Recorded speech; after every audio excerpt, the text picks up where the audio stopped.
I heard about it from that Big Bird Offie guy on the Salt of the Streets podcast. Thank you, Jerry Knapp. He did it, and he looks really good. So. I'm going to do that.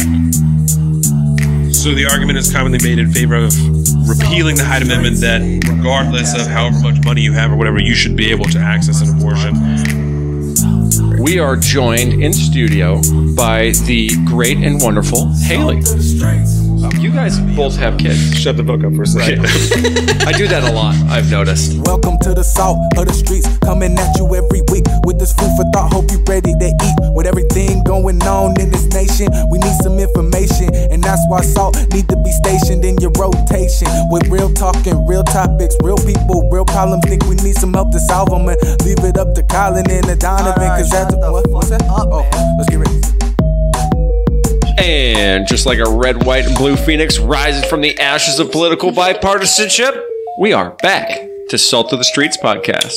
This is Saturday, May 25th, 1:16 p.m., episode 59. Indeed. Nice. And welcome back, everybody, to the Salt of the Streets podcast, your one and only source for social and political commentary on all the weekly news, pop culture, and sports that you can handle. And the best part about the whole thing, it's all built from the ground up for people like you and me, the everyday normal person. So come down and join us as we discuss life, liberty, and the pursuit of happiness, and continue our endless efforts to bridge the gap between people and information. As always, we are your hosts. I am Colin. I'm Donovan. And coming up on this week's show... Wait. Today, I got this, bro. Oh, shit. I planned this all out.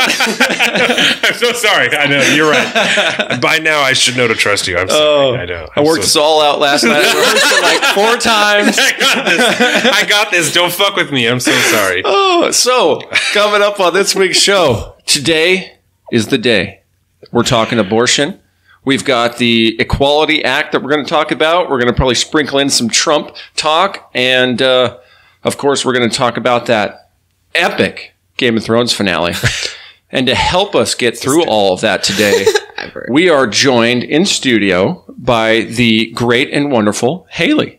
So, Halie, welcome to the show. Thank you. Tell us a little bit, introduce yourself maybe. Tell somebody, tell the people who you are and maybe a little bit about yourself. Oh, Lord. Or not, too. That's totally fine, too. You want me to help? I'll start you off. Go for it. No pressure, no pressure. She's one of my old friends. We were like best friends in high school. And, reconnected. We're good friends. Wow, Don, that was powerful. Yeah. Well, I said I was going to start. I didn't say I was doing the whole thing. Well. But she's also a lady. Indeed. And she's here to help us talk about abortion. Exactly, because we can't have 2 cisgendered, straight, male... guys talking about abortion, really. How racist of us. I know, that would be terrible. But I think it should be noted that you reached out last week, I think, on social media, asked for people, and Halie was like, dude, I'll totally down to do that. Yep, she said, I'm down. So, greatly appreciate that. That's a quote. What do you do for work? I am a CNA, and I work at an Jesus Christ, endoscopy center. Word. Yes, words are good. So you're pretty much a doctor. So that's going to help a lot. Definitely not. So that's going to help a lot. So when I pass out again, I'm safe this time. Yeah. I'll just hold you up. As long as his breathing's probably good. Yeah, he's fine. We fed him a lot of blueberries last time. That's right. It's about the only food I had in the house. Jordan was like, we need to give him some food. And Carolina brought back juice. I feel like juice would be good. Blueberries. Just raise his blood sugar a little bit. That's what the blueberries was. Jordan was like, I guess that will work. Like that'll do it. So I just said, but you guys should go grocery shopping. Well, that's what. Yeah, that was the problem too, because we were tapped out. And it was like we always go grocery shopping on Sunday. It's like, we ain't got no food right now, man. There's nothing really here. And it was an early recording, so we did Friday instead. So he that's right. Worked a whole day, and then he was doing. Have you ever heard of intermittent fasting? No. So intermittent fasting is where you just like limit the amount of hours in the day that you eat, and so people will do like a 14-hour fast. And most of the time at night, like when you're sleeping is like 8 of those hours. And then there's 10 hours of the day where you can eat as much as you want. But I only eat between 8 o'clock in the morning and 7 o'clock at night. Uh-huh. and that's it. It's like a weight loss thing, really. Is like you just limit the amount of calories that you consume in the day because you're not eating for as many hours. So this guy was doing it backwards. So he was eating like a lot in the morning and then not at all during the day, and then like a lot at night before he goes to bed. So he fucking passed out because he wasn't eating.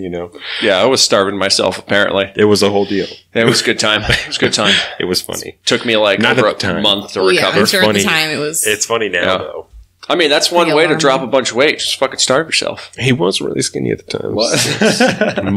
Model skinny. Yeah. I lost all that weight and then I found it for again.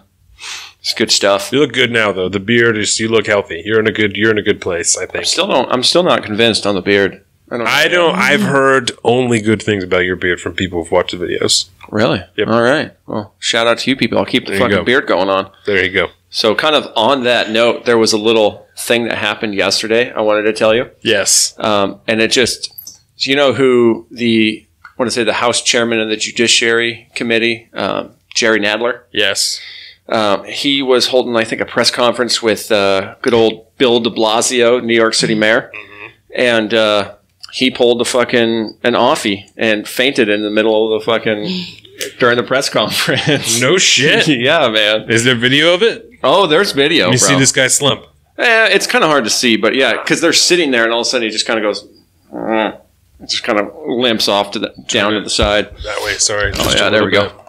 And once we get past the Viagra ad here, courtesy of Fox News, that seems to It's make a sense. financial ad, actually. Ooh. It looked like it was going to be for Viagra. I bought that. And I was like, that is a dick pill commercial. What do you got to say? What is that guy's name again? Fox News commentator guy? Nothing good. Oh, I can't remember. He's a fucking squirrely little dude. Yeah, that is an apt analysis of how this man looks. Right. God, I can't remember his name either. Just show me what's going on here. Right. I don't care about you, John Thune. I want to see him the pass video. out. Oh, we're talking about Barr. This probably isn't even the right video. Thank you, Fox News, for having just talking about it. nothing. That's of anything. That's why Fox News sucks. Yeah. Oh, here we go. Because, of course, it's on the It's Twitter. on Twitter. And so there's old Bill de Blasio trying to help him out, trying to give him some water and shit. The mayor of New York, right? Hey, look how pale and stuff he Ooh, is. He shit. just slumped. And you could hear over the speakers, it was like, doctors? Is there a doctor in the house? Somebody call 911. So he's fine, man. He just passed out a little bit. He's like He's 72. passed out a little bit. You I know, wonder if that's he what was. happens. Wonder if he was backwards fasting too, like you were. Apparently, he was just dehydrated. He's like, I heard about this thing called intermittent fasting on the internet. I'm going to do it backwards. Yeah, I the heard about it Twitters. from that Big Bird Offie guy on the Salted Streets podcast. Thank you, Jerry Nadler. He did it, and he looks really good. So. I'm gonna do that. Whatever he's doing. I saw that come across yesterday. I was like, oh, I got to show Don. That's He's going to wild. love that. Motherfucker. People hate him. I mean, I'm not a fan. He's uppity, Yeah, he's uppity. especially for a 75-year-old, however he is. 72. 72. There you go. All right. What do you want to start with? What do you want to do? Let's just jump right in, dude. Okay. So we're going to be talking abortion. Okay. So last week, we gave like a legal overview and explanation of the bills that got passed, right? So we're not gonna, you know what we're talking about, right? Yeah, So we're not gonna talk too much about that because we talked about it last week. But Yeah. the intent of those bills, as stated by everybody who wrote them, is not truly to implement this bill, even though that is what would happen were it to be passed, but is to challenge Roe v. Wade so as to try and overturn it. Like that's really what the goal is, right? So beyond that has come this fucking storm of just ulterior, not even motives, but just like theories as to why this is happening, you know? And a lot of them, I think I said last week that I feel like they stem from either an inability or an unwillingness to truly understand what the other side is really talking about, you know? So like one of the huge arguments is like that it's to control women's bodies, right? So wait, so let's start here. What is hard can I ask your personal opinion? Let's go around. We'll talk about personal opinion. Sure. And then we'll go from there, and so we can just start it on like a common ground. You know what I'm saying? Mm-hmm. So where do you fall on abortion as a political, personally and politically? Because I feel personally two different ways about those. You know what I'm saying? Yeah, so, definitely. Yeah, because I mean, on the personal level, I'm one of those people who kind of takes the cop out and goes, you know, if scientists found a single-celled organism on Mars, they're going to say it's fucking life on Mars, right? We found that. So just going off of that basis, the minute a egg becomes fertilized, it becomes something else, right? It becomes some form of biological life, right? Mm-hmm. And so in my mind, at that point, if you do anything to snuff out that life form, you know, whether or not it's human or not, you know, it is what it is, right? And so I like to start from that basis. And I am in no ways what you would call a pro-lifer. Mm-hmm. But, I mean, as far as my thinking is concerned, that's what we're talking about. At one point or another, an abortion is going to be snuffing out that life form. Mm-hmm. For whatever it is. And at some point in the timeline. Yeah, at some point in the timeline. And the bottom line here is things get real messy the further you go along. But I like to start from that base point and then just kind of insist that anything after that is technically snuffing out a life. I don't necessarily have moral quandaries about that. You know, I'm about pro-choice is pro-choice is pro-choice. I am down for that. But let's not pretend it's something that it's not. Mm-hmm. You know, and I can understand there's 1.5 billion circumstances where people would want to get an abortion, need to get an abortion. You know, there's always the rape and incest clause, I think it was the Casey versus Planned Parenthood situation that kind of made it kind of the other standard is the health and well-being of the mother and that kind of thing. So I'm pretty much on board with that, and I don't really care what you do. If I had to draw a personal line, I guess I'm too ignorant on the actual subject of living through that life form's existence for 9 months to really be able to like put my finger on it and actually really know what I'm talking about. On like a cutoff point or whatever. Yeah, you know, because, you know, I like the idea of the heartbeat thing, but at the end of the day, that's not my decision to make, and I wouldn't judge anybody for making that decision when it came down to it. You know, my moral stance in this case kind of runs counterintuitive to like my political stance on this one. Yeah. Because I don't like abortion after a certain period. Whatever period that is, kind of to be decided. That's the best dog. Show dog's here. Yeah, Chloe's the best dog. But other than that, you know, when we talk about laws and all this, you know, the actual political side of it. You gotta go. Oh, come on, puppy. Go. You gotta go, girlfriend. Her and I are. You're just too excited. We're together, yeah. It's a whole she deal. sees Uncle Don and just has to blow up. She doesn't pee, which is really nice, but she gets really jazzed. She used to. She'd get really excited for probably up until about 3 years ago, maybe. She always had a little psst that came out when she got really too excited. Yeah. I bet if I left for an extended period of time and came back to my dog and came back to Penny, then she would pee. But like anytime it comes, she flips shit, you know. Yeah. No. Anyway, so is it safe to say that you're on a tilt of like call it what it is, but it's like not really your business? Yeah. You know? It's only my business if it involves my partner and I. Yeah. Then it's half my business, and, right? You know, at least partially or whatever. But you certainly have a hand in the discussion. Indeed, I am not shut out of that one. But nice to meet you. Bye, baby. Have a good day. And then politically, where do you sit? Politically, I think it needs to stay completely out of, you know, the protections need to exist. And I think it should fundamentally come down to protections for people, for women to be able to get an abortion. Yeah, I don't think you should make it illegal. That's fucking insane. This whole 99-year, you know, life sentence for doctors that committed in Alabama and shit. That's pretty crazy. Heard that? Yeah. You know, but I mean, if you don't make it available in some fashion, I mean, it's going to happen regardless. Mm-hmm. Just like raising the fucking smoking age to 21. It's not going to make crazy. a difference. Yeah, That's you saw crazy. that.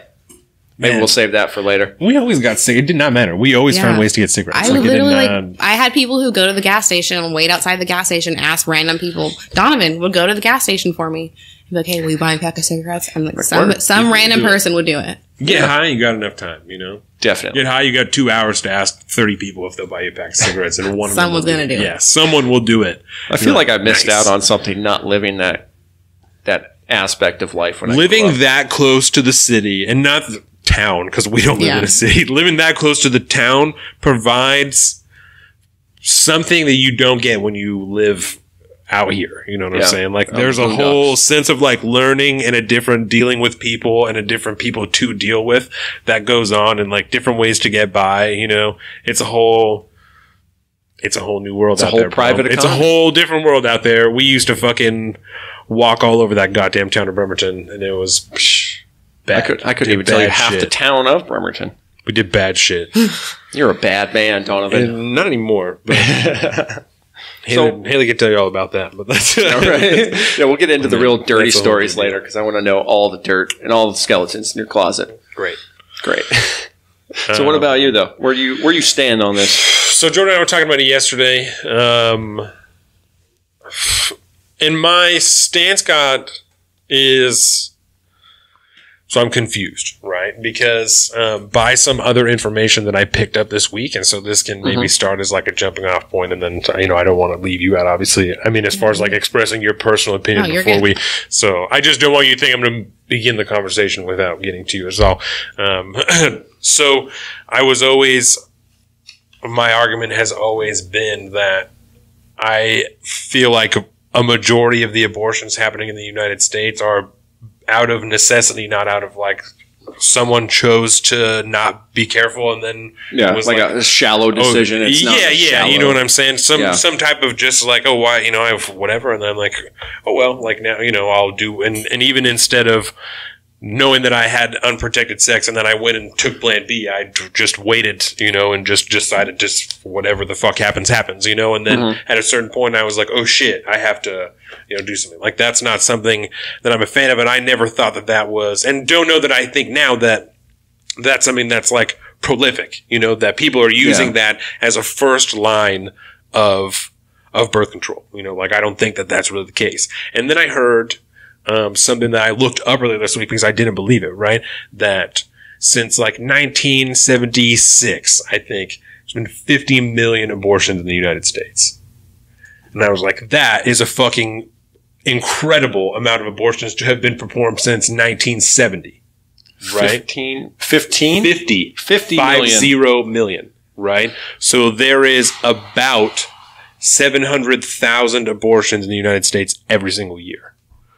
And I still was like, that's a fucking lot. Like, that's a big number, right? And so then I had to like start looking into population size so that I can try and put it into perspective, you know, because population in the United States is like 321 million people. Yeah. So like half of that, I mean, that's that, but that's children, that's adults, that's like everybody in the United States, not just people, women, right, who could have an abortion. So I don't even know what percentage of that, you know, I don't, probably because I didn't try hard enough to like look into that, but I don't know what the percentage of that 321 million are women who have the ability to carry a viable pregnancy and then in turn have an abortion. You know what I'm saying? So I don't know how big that number is, 700,000 in comparison to the amount of women in the United States that have the ability to become pregnant and then have an abortion.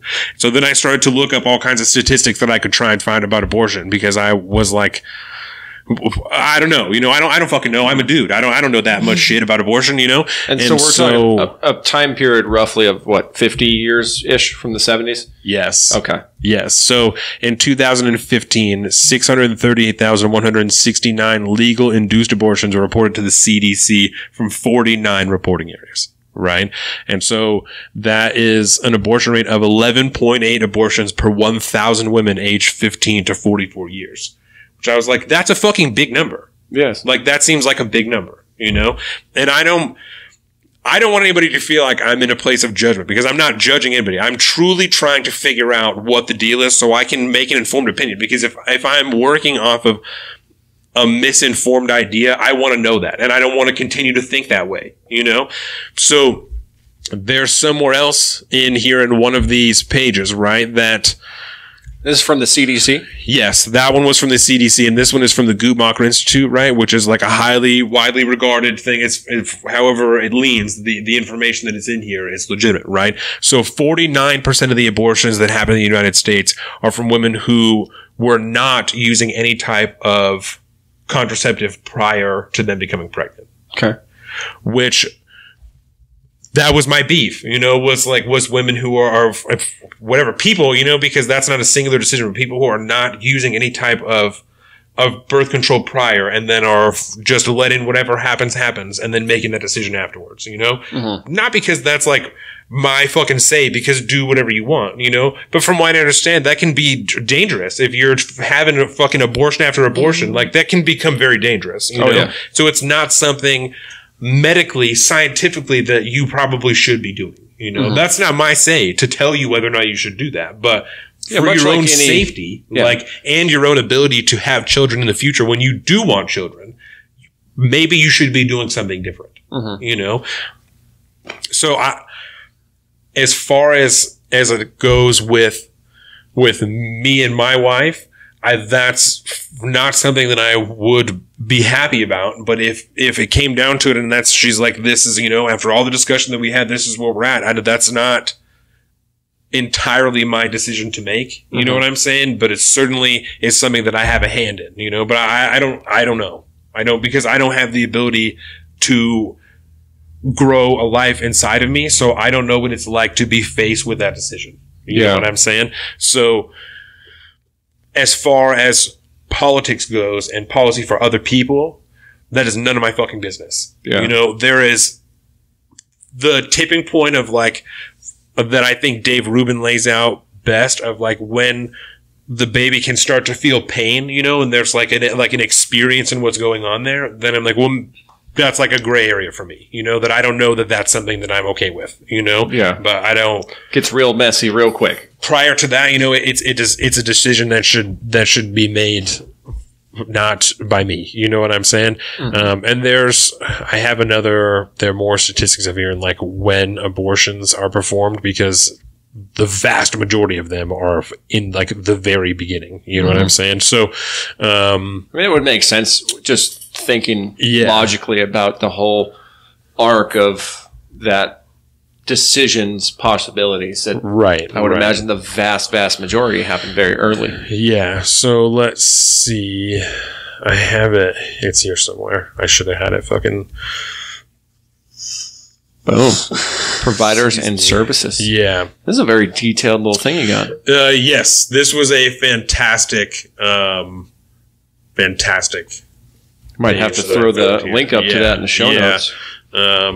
Let's see here. 2/3 of abortions occur at 8 weeks of pregnancy or earlier. Rated 89% occur in the first 12 weeks.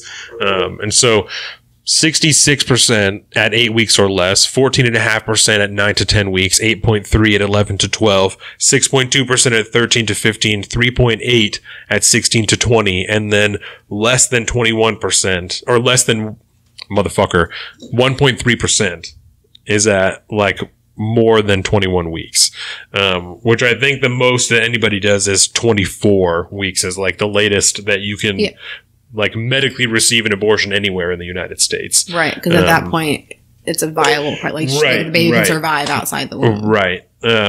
So, that's the vast majority. Vast majority. The decision is being made way prior to the point where even in the scientific, I'm very much a man of science. So I have a hard time, but don't 100% buy into what you were talking about, that if we found a single-celled organism in space, people would flip the fuck out. That's life. You know what I'm saying? For some reason, as we sit here as people, if you were to tell me, hey, I'm fucking 4 weeks pregnant and I'm gonna, go and do whatever, I'd be like, word, I'd that's not that doesn't to me register the same as I'm fucking 32 weeks pregnant and I'm out here. Like, I don't want to do this anymore, and I'm going to go and have an abortion. At that point, I'd be like, hold the fuck on. Like, there's a serious discussion to be had at this point of, like, whether or not that's fucking moral, you know? Right. Like, so, so like I said, politically, that's not my business. I'm more of a safety for when that baby is what I would personally consider a baby and is going to experience something in that, you know. But we also talked about it when that Arkansas bill came out, and Jordan was like 14 weeks pregnant, 15 weeks pregnant, you know. And I've told you then, like, if Jordan came to me that day and was like, I'm going to have an abortion, I would be like, what? We've been to the doctor twice already. Like, we have ultrasounds. We've had a whole deal. And like, you're like, now, you know, like, it's a thing. Like, we've named him. We have names. We have shit. Like, we have stuff, like, for this, you know, that I wouldn't be cool with that, you know, but that's also, we're married, you know, we're in a good, solid situation where we have a happy marriage, and like, we had money, and like, nah, we're not fucking rich, but like, we're comfortable and doing okay, you know. So that's a stance where I feel like I have almost the luxury of having that feeling, you know, of like, well, why the fuck not, you know? But so I think that speaks to the true subjective nature of most of this stuff. Is, you know, this is not something, there's no one size fits all. Period. Yeah. What about you, Halie? Yeah, where are you at? Personally and politically, if they fit different for you. And see, I like this. Before you go, sorry, you guys both have kids. Shut the book up for a second. Right? I do that a lot, I've noticed. But you guys both have kids, and I think there's something to be said about. Can I have that ashtray? Sorry. Oh yeah, no, I'm just going to hide it from you the whole time. No, I put it over there. There's something to be said about somebody that's actually gone through the process of pregnancy to speak to this. Versus somebody that never has, you know, because I'm coming from a place where I never have. I just enjoy kids, you know, my friends' kids and stuff like that. He's the godfather to our baby. That's right. Aww. And so I think it's important to note that it's just you guys going through what you guys have done it certainly has to have weight on your guys' stance on it. It definitely changed my opinion on it when Jordan was pregnant than before, where I was like, who fucking cares? Like, I don't fucking, you know, that's none of my fucking business. I don't give a shit. Yeah. But anyways, yeah. Sorry. See, I don't think having kids changed my opinion on it, honestly. I've kind of been in the same place forever. Do you think that's because you're a lady, or just because of that's just who you are? Because you've always been very opinionated. We both are like that, and I think that's one thing that we always had in common and always brought us together. So we share a lot of opinions, especially when it comes to individuals. And so do you think that's just because that's just how you are? Yeah, probably. I don't really think it has anything to do with me being a lady. The vagina or anything? No. Okay. But I mean, I can get behind there should be like a cutoff. Like when I was pregnant, I was 16. My mom was not super impressed with the idea. She brought me to a Planned Parenthood to talk to a counselor there so I can make a decision. And at that time, your options. Yeah. And at that time, the cutoff for Washington State was 13 weeks. I don't know if that's changed since then. That would have been like. Really? Yeah, it was 13 weeks. I'm pretty sure it's like 24 now. Like, I think that there was a sweet chart in that article that we looked at last week. Yeah. Well, at that time, it was like, they said 13 weeks. Damn. Because I remember like being told like you only have so long to kind of make the decision. You have 10 days. Jesus, that's a fucked up 7 days. Yeah, take that. I mean, at that point, I had made the decision. I was only there though because my mom. Right. You know. Good old Tiffany. Yes. Lovely lady. So, do you remember how far along you were when you went there? It was like right when you found out? Probably like, yeah, it was right when I found out. I found out, and then a week later, I told Chris first, my stepdad. John? Yes. Her stepdad, his name is Chris, but he looks just like John C. Reilly. You know who John C. Reilly is? He's opposite Will Ferrell in Step Brothers. Oh, that's John C. Reilly. He looks just like John C. Reilly with no hair. Yeah. It's the craziest fucking thing I've ever seen in my whole life. Is he like... Someone actually took a picture of him and like and put like John C. Reilly's like features, like his hair and stuff on him, and it looked just like him. Jordan tells me that I have. Jordan tells no, and he may get so pissed about it, but it's fucking true. Jordan tells me I have face blindness, but that's only because I tell her that because she has face blindness. But he looks just like John C. Reilly. Face blindness. She just can't.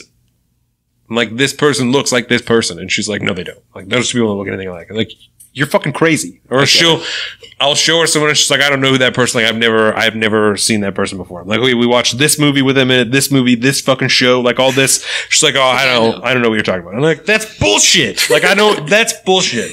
So she's gonna be pissed when she watches this video and hears that. Sorry. So go ahead. I think it was like 8 weeks or something like that, somewhere in there. You had some time. Yeah, I had a few weeks. I mean, like I said, I had already decided at that point. I was there to kind of placate my mother's wants. Yeah. But I can get behind a cutoff. And I think after a certain point, it's not really a wanted abortion. You know what I mean? Like, once you get, like, you find out pretty early on. You're not going to go, I mean, I guess there are some people, there's a whole TV show about, I didn't know I was pregnant. People having babies in their shoes and in the toilet and stuff. For the most part, you know pretty early on. Did you know that was a show? No. Oh, yeah. It's a whole, there are women who have had babies in the toilet. Yeah. Didn't know they were pregnant. You should just look They're up like, didn't you gain weight? Like, week. Yeah, I was just eating a lot. I just thought I was gaining weight because I was eating a lot. Yeah. Okay. All right. But for the most part, you find out pretty early on, so you can make that decision early on. So I don't feel like it's an issue with having a cutoff. Do you have a number in mind as to when, that cutoff is for you personally? I don't. You don't? No. And I think that's just fine. I think that's hard to say because you don't.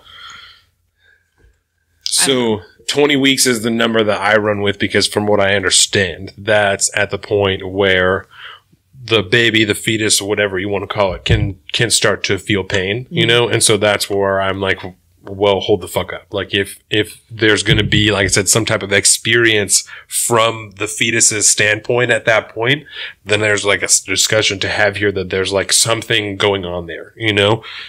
So that's why 20 weeks is the number that I sit at. I think that makes sense. 20 weeks. I mean, I don't know why I would wait that long, though. I also... Like, you find out at 6... Like, say you find out at 6 weeks. Why would you be like, you know what? I'm going to give it another, 15 weeks. And just see where I'm at. And then I'll see where I'm at then. That doesn't make any sense. Where's Washington? So, Washington is what they call holding the Roe standard, which is anywhere between 24 to 28 weeks. So, you're... Good Lord. Yeah. You're well into the third trimester by that point. God that's damn. where they call the viability. That's like almost a whole baby, dude. Yeah. That's like damn near a whole baby. Mm-hmm. That's crazy. What's the number for that late? 1.3. Yeah. I feel like... It's obviously not something that late that gets taken advantage of very frequently, at least in legal abortion centers, which I feel comfortable as most abortions in the United States are performed in a legal abortion center. Like, yeah. So what do you have? 321 million people in America, right? Yeah. So we'll just say roughly half of them are women. Okay. So we'll call it 150 million. And then it's 1.3%. Yeah. Oh, shit. Not divide. Damn it. God damn it, Colin. I'll get there. You got this. 150, 1, 2, 3, 1, 2, 3. So many zeros to punch in. And then multiply by 0.013. Multiply. So a little less than 2 million. 1.3%. I'm curious how many of them are wanted abortions at that point, though. Obviously there's a statistic because it happens, but how many of those are because people are like, you know what, I don't actually want to be pregnant. Yeah, but that's not 1.3% of the population. That's 1.3% of abortions that are performed, which is 697 or whatever it said. Okay, so yeah. That's either way. It's a very small number we're talking about here. But and then like you said, the wanted versus unwanted at that point. What is there a lot of third trimester, health issues that can pop up? I'm sure there's got to be a number of them that might require something like that. Yes. And so I think that's part of the problem. Just trying to get an actual foundation 8,200. 8,200. Yeah. Over the whole... Almost 83. That's how many abortions are done at over 21 weeks. At least from the number of 2015, which is the last time the amount of abortions was reported, which is like down 2% from 2014, just so you guys know. Because I don't think they've been on the rise at all. No. So check this, actually. Additionally, from 2006 to 2015, the number, rate, and ratio of reported abortions decreased 24%, 26%, and 19% respectively. In 2015, all three measures reached their lowest level for the entire period of analysis. So it's by all means decreasing at an all-time high. Jordan told me that people are having, like, especially young people are having less sex than they used to, which I think is weird. It is weird, right? But there's been some weird sex numbers. That's the type of shit that Vice News reports on. So yeah, right. And I mean, those weird societal things probably have an impact on those numbers too. Yeah. And so that's the other problem is we can have these statistics like this, but how we got those statistics and all the little subcategories of numbers that make them up, did you even look at those? It's tough. It's tough to get a really solid number on, like a real actual good picture of crystal clear picture of what's going on. So we have no resort but to kind of fall back to subjective views and personal views. And we just kind of, it's almost like you have to just trust in the goodness of people to just do what's right for them, Which, so are your personal and political views different, do you think? Whereas like what you would do for yourself as opposed to what you think like should be okay for other people to do? I don't really think it's any of my business. That's my thing. Yeah. That's like you do what's best for you in your life. As long as what you're doing isn't hurting me or my family, I really don't care. Yeah. It's not my business and I don't feel like it's anyone's place. So does, I mean, you obviously made the decision to have your baby, so that's, I think, speaks truth to the decision that you would make faced with that choice. And I don't want to speak for you, but it doesn't seem like it's something that you've probably ever regretted, through the life of your daughter. I mean, even if you did not, you would immortalize that on the internet, but I think that you're telling the truth. And I don't, as frustrated as my son makes me on a fucking weekly basis, damn near daily basis, even as an infant, I don't want to not have a baby, Yeah. I miss him when I'm at work. He's adorable. He's got that little face. He's way too adorable. Screams all the time. Yeah. It's the whole thing. It's not even always grumpy, he just fucking squeals all the time. Just a little piggy. A lot of his pictures on, like, the social media following, are just him with this big old smile doing something just stupidly adorable. He's just a ham. Yeah. He's just an enormous ham is what he is. I told Jordan, I was like, I'm excited that he's enough my son that it doesn't seem like I'll have to teach him how to talk to girls.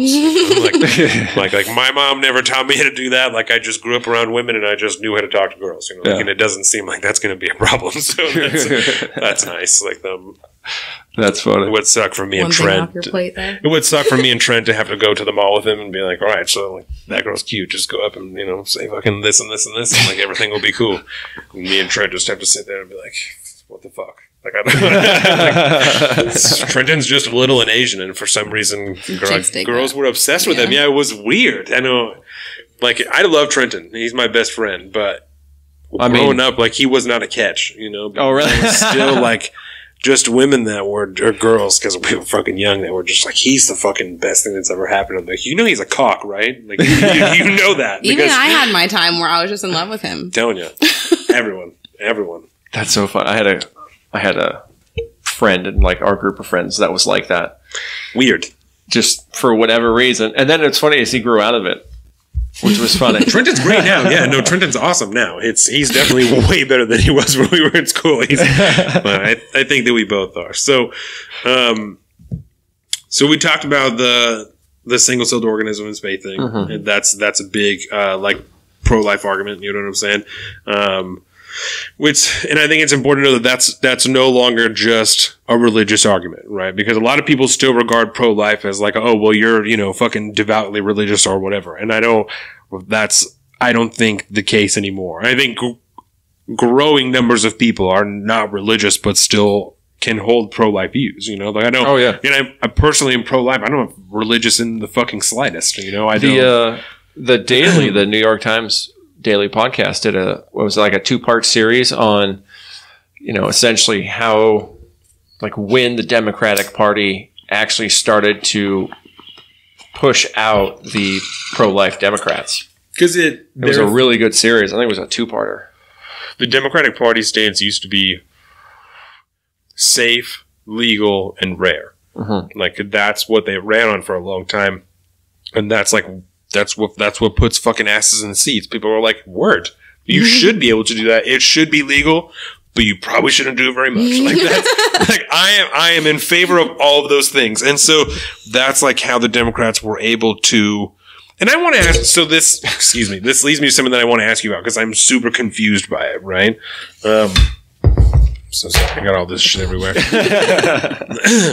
That now the argument in certain areas and the political and legal stance in some areas is that you should be able to have an abortion at any stage of your pregnancy for whatever reason, right? There are a lot of people who believe that, and there was a law that was passed in Virginia, right? Or was it passed, debated? What was the deal? Do you remember talking about this? Ralph Northam? Yeah. It was on the radio. So maybe it wasn't... I don't remember if it actually got enacted but in New York. Right. New York sure did. So New York has an abortion law that's like at any point, pretty much. Through your pregnancy, you can make that decision to have an abortion that's your fucking business, you know? Mm-hmm. Which...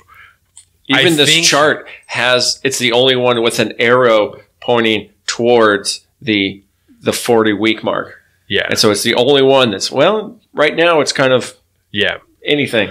So past the viability point that is set out in Roe, New York has a legal standpoint that's like, you know, and their argument, the argument for the law being passed was we are trying to just protect women's rights to abortion. You know, we don't think that's going to be the case, but we want to just get fucking laid out there that it's none of our business. Whatever you do is on you. Like that's your shit, you know, which I think is that's fine, you know, but it is not from a political standpoint. That's not a good way to make your argument is to pass a law that's like, do what you want. You know, because there's going to be a whole half the population that's like, you want to kill babies, you know, that are already saying that when you want to take Plan B the day after you had unprotected sex, they're like, you are murdering a life. If you want to have an abortion at fucking 30 weeks, they're definitely going to tell you that you're killing a baby. So that's not a good way to try and appeal to the country as a whole. Yeah. But being as it's only New York State, that's kind of their own business, right? Mm-hmm. So I was listening to the NPR Politics podcast earlier this week, and they were talking about, in Virginia, the governor's name is Ralph Northam, okay? It's a weird southern drawl motherfucker. And he was on the radio and said some crazy shit. And then, like, right after that, it's crazy because they don't even, when they talk about these two things, they won't even they'll talk about them as the abortion thing, Ralph Northam, and then when they bring up this blackface thing, they'll say the governor of Virginia, right? Yeah. So, like 2 weeks after he was on the radio, because Virginia tried to pass a law that said that you could even, he said on the radio, after your baby is born, they will set it to the side and keep it comfortable, and then the mother and the doctor can have a conversation about what they're going to do with the baby. Yep. Fucking said it on the radio. Like, on the radio, there's videos. It's a whole deal. Will you please try and find a video of that? Because that's a thing the governor of Virginia said on the radio, right?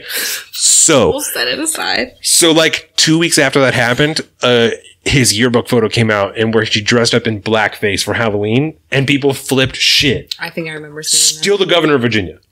What the fuck happened, right? Still the governor of Virginia. So, that's what I'm saying. Because they talked about these two different stories in the same podcast because they're talking about Ralph Northam, but they would not use his name when they talked about the second story about blackface. They just were the governor of Virginia. The governor of Virginia, like they don't. They're trying to be like, you know, maybe they won't remember that he's the exact same person. But do you have a fucking? I have the video from it. The video. Yeah, but it's like, oh, this is not the video, but maybe they'll show the whole thing. Yeah, you just get past the actual introduction part.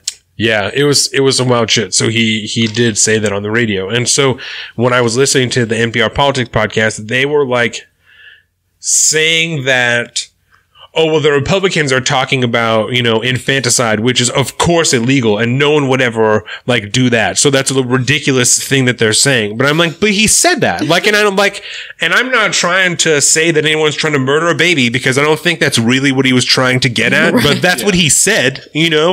Like, I don't think that, again, I don't think that's going to be prevalent where people have a baby and they're like, you know what? Never mind. I don't want to do this, but don't give it up for adoption. Don't give anyone else the opportunity. I want it to end here. Like, I don't think that's something that's really happening, you know? Yeah. So I don't think that's what he's getting at, but that's what he said, right? So here, at it from his own words. Here's what Virginia's governor did say. The infant would be delivered. The infant would be kept comfortable. The infant would be resuscitated if that's what the mother and the family desired. And then a discussion would ensue between the physicians and the mothers. Now, Senator Sass is fast-tracking his... So truly he said those things on the radio, right? Yeah. So when they're like, this is, you know, it's crazy. Like, of course infanticide is illegal. Like, no one would ever pitch that. I'm like, well... But he said that, though. He just like, I'm like, that is a lie. Like, no, it's not just disingenuous. That's a lie, because he said that. And there's a video of it because we just fucking listened to it. Yeah. Like, that happened. And regardless of whether or not he what he fucking misspoke to a ridiculous degree, he fucking said that. Yep. And he's going to have to eat that shit, because I'm never going to forget that the governor of Virginia, who also wore blackface 30 years ago and was like, so not only did he wear blackface, right? He admitted to it. And then he was like, just kidding. I didn't do that. I didn't do that. I swear to God, that's what happened. Like later that day or the next day, he was like, actually, I'm not sorry, because that's not me. I retract my apology. Yep, that's not me. I didn't do that, and no one can prove it. And they can't prove it. They scientists looked at the picture, analyzed it. They can't prove that it's him. So he's still the governor of Virginia. And that just happened like last week, that the evidence... that's his lawyer, man. Yep. Hey, you fucked up. You need to say that you did not. That's not you, because nobody can prove this. This was the 80s, man. That picture is way too dark. No one knows that that's you. Your name is just on this page, dog.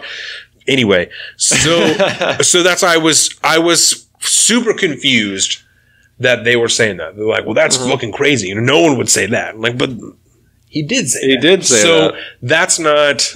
Whether or not he meant it. Until he comes to a point where he's like, I fucked up. That's not what I meant, because I don't know that he's fucking said that. That's a fair jab, dude. That's a fair talking point of like, in Virginia and New York, they are trying to let people kill babies that are actual babies that are born right now, regardless of whether or not that's the true intent, right? Yeah.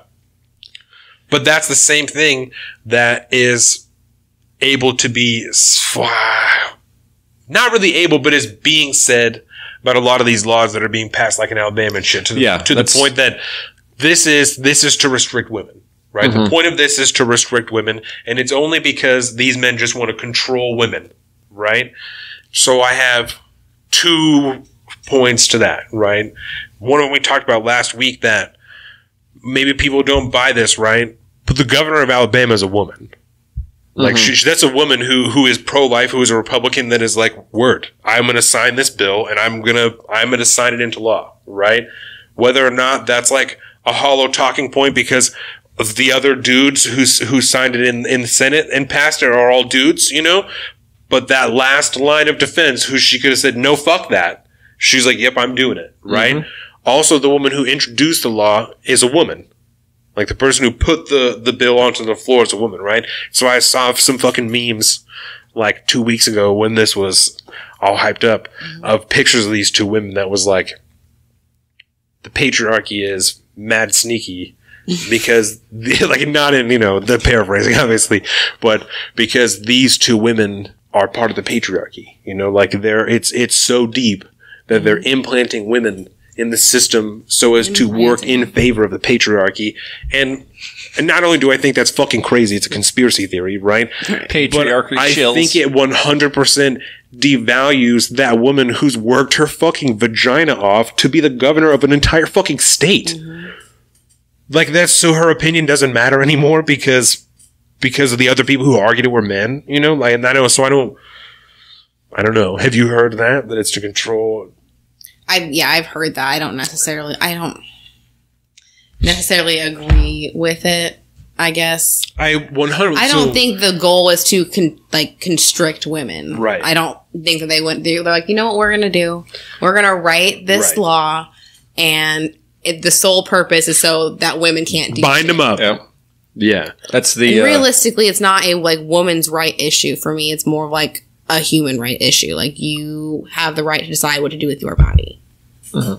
I like that. Yeah. Because it speaks more to the actual thing that's going on. Yeah. Not like...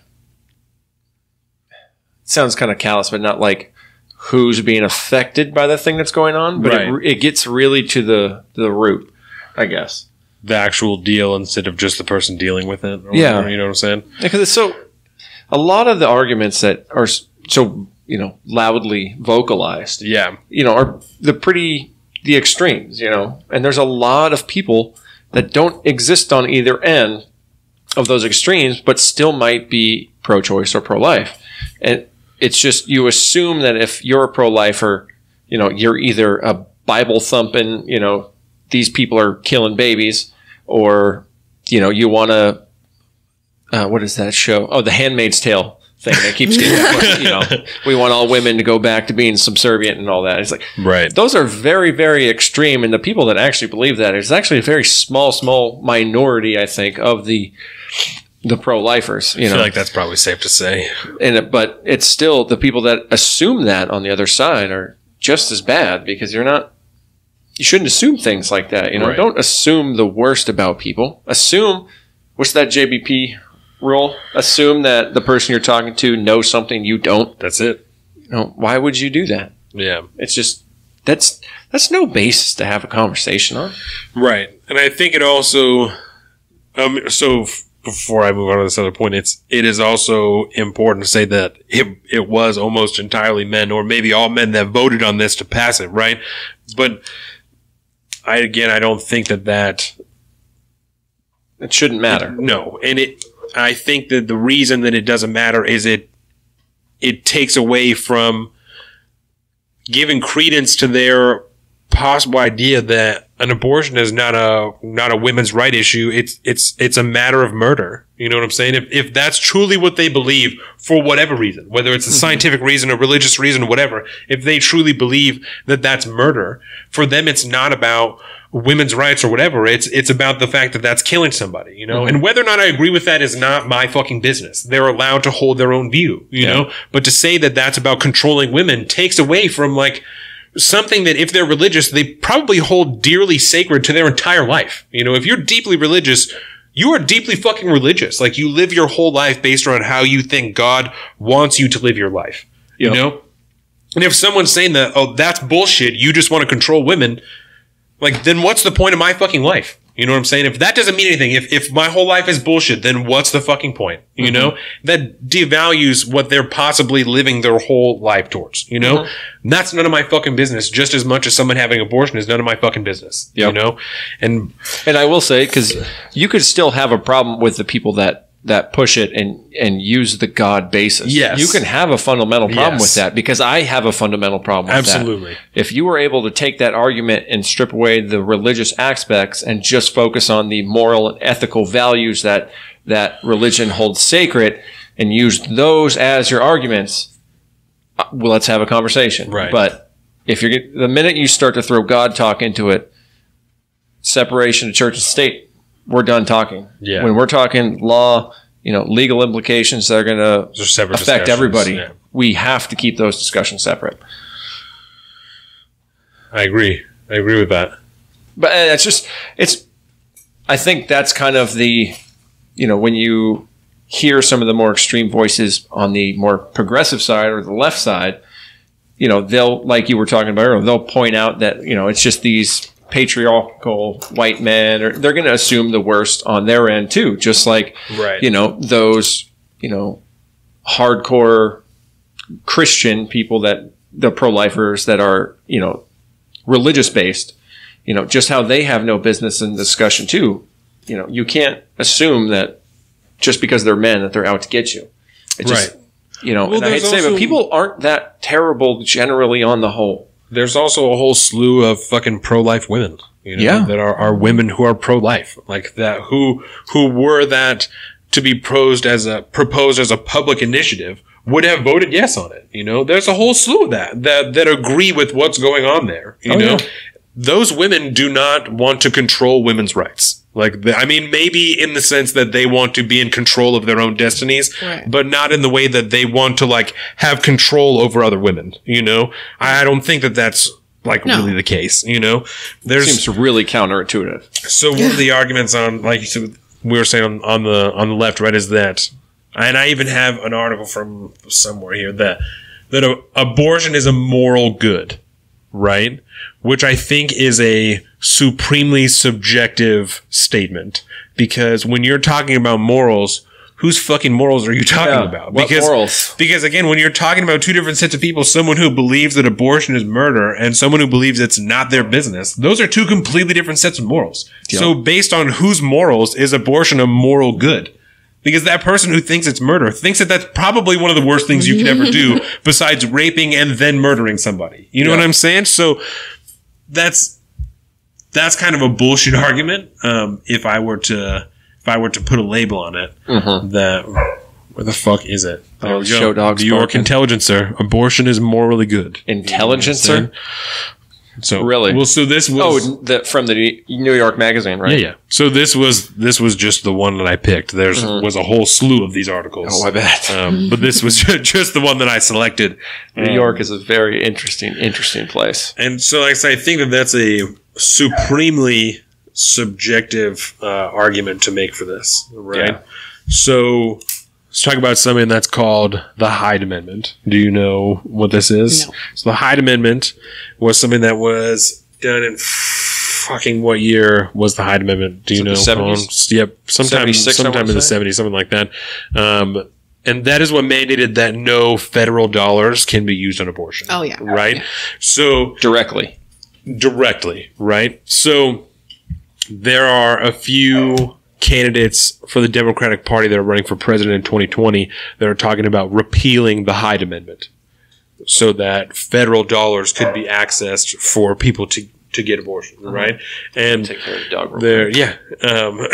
So I was talking to Jordan about it yesterday, and there's like a huge gray area because there's all kinds of different state funding that you can access to get an abortion, you know, but no federal money. But like, she's like, well, isn't Planned Parenthood like federally funded? And like, yes, but none of the dollars that Planned Parenthood receives from the federal government is supposed to be allotted towards abortion services, right?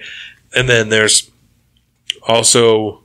was a documentary like a year or two ago that I think was called Unplanned, that was about Planned Parenthood selling body parts for profit, right? Mm-hmm. And there's like a certain element of truth to that in the effect that like research groups and scientists will buy like aborted fetuses so as to conduct research on them, but not in the way that they're like selling fucking fetal parts on the black market. You know, like it's black not market trade. Right. It's not exactly the way that it is portrayed, you know? Right. And so there's also people who are like, oh, well, they're making federal dollars and they're making money off of abortion because they're selling like baby parts and whatever. And like, I guess, you know, but that seems like maybe a super overly simplistic way to look at what's going on there, you know, because how the fuck else do you get to a point of stem cells and these type of advances without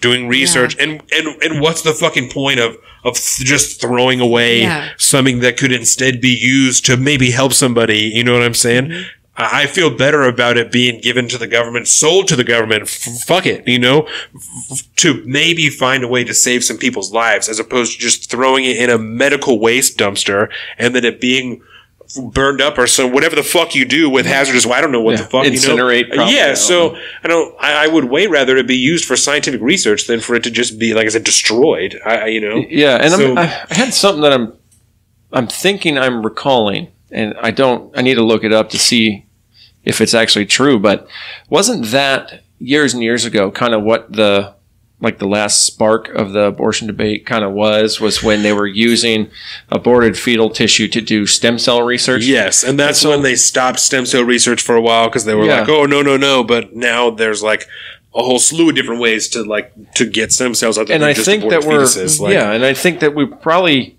should be thankful for that research at the time that got done, because stem cells now are doing fucking miracle work for a shit ton of people. You know, so I would need to check like what the direct line or relation was to that. But if that is the case, I mean, obviously there was some good that could come from something like that. Yes. And so even though it might have happened that way, even if it didn't happen in that stereotypical black market style, maybe that something good was actually being done. Yeah. And I would be thankful for that. So the argument is commonly made in favor of repealing the Hyde Amendment that regardless of however much money you have or whatever, you should be able to access an abortion, because even if your state doesn't allow it, you know, the federal government should provide that protection. Mm-hmm. And the argument on the other side is that there is 48% or whatever of the population that's pro-life that doesn't want their tax dollars to be used or contributed towards something they don't morally agree with. Mm-hmm. And I don't think that it's morally right to take those people's tax dollars when a certain amount of them think that taxation is theft as it is. You know what I'm saying? To take their tax dollars and invest it in something that they are morally opposed to. I don't know. First of all, I think it's fucking un-American, but I don't know that that's legal, even if you are to repeal the Hyde Amendment. You know, I don't know that that's. Yeah. I mean, I guess that's the only thing making it illegal, but I don't think that's cool, mm-hmm. man. You know, especially you don't have any way to. Once you've paid your taxes, there's no way to disseminate where that money goes, man. You know, it just goes into the blackness of the trillions of dollars of debt, and then gets recycled into whatever. So it's like owning a boat. It's just a money pit. That's just all taxes are, right? So with what you know, and I am not by any means saying I've provided the entire story, but from what you know, from what I have provided you here, what do you think about the argument of repealing the Hyde Amendment to allow federal tax dollars to be allocated for abortion services? I mean, I feel like I can agree with you on that. It's like shitty to be like, oh, you more like to your core morally do not agree with this, but we're going to take your money that you worked for and give it to people to do this thing that you morally, like, it is to your core wrong. Yeah. Like, that's not. Seems unjust. Yeah, right. And I mean, people will also say, I'm sorry, I didn't mean to interrupt you, but people will also say, like, well, if you don't help them get access to an abortion and they have to have that baby, then they, you know, might be on fucking some type of entitlements program, you know, some type of government assistance that's then gonna, you know, put a burden on the system that you don't want to be there anyway, which I don't.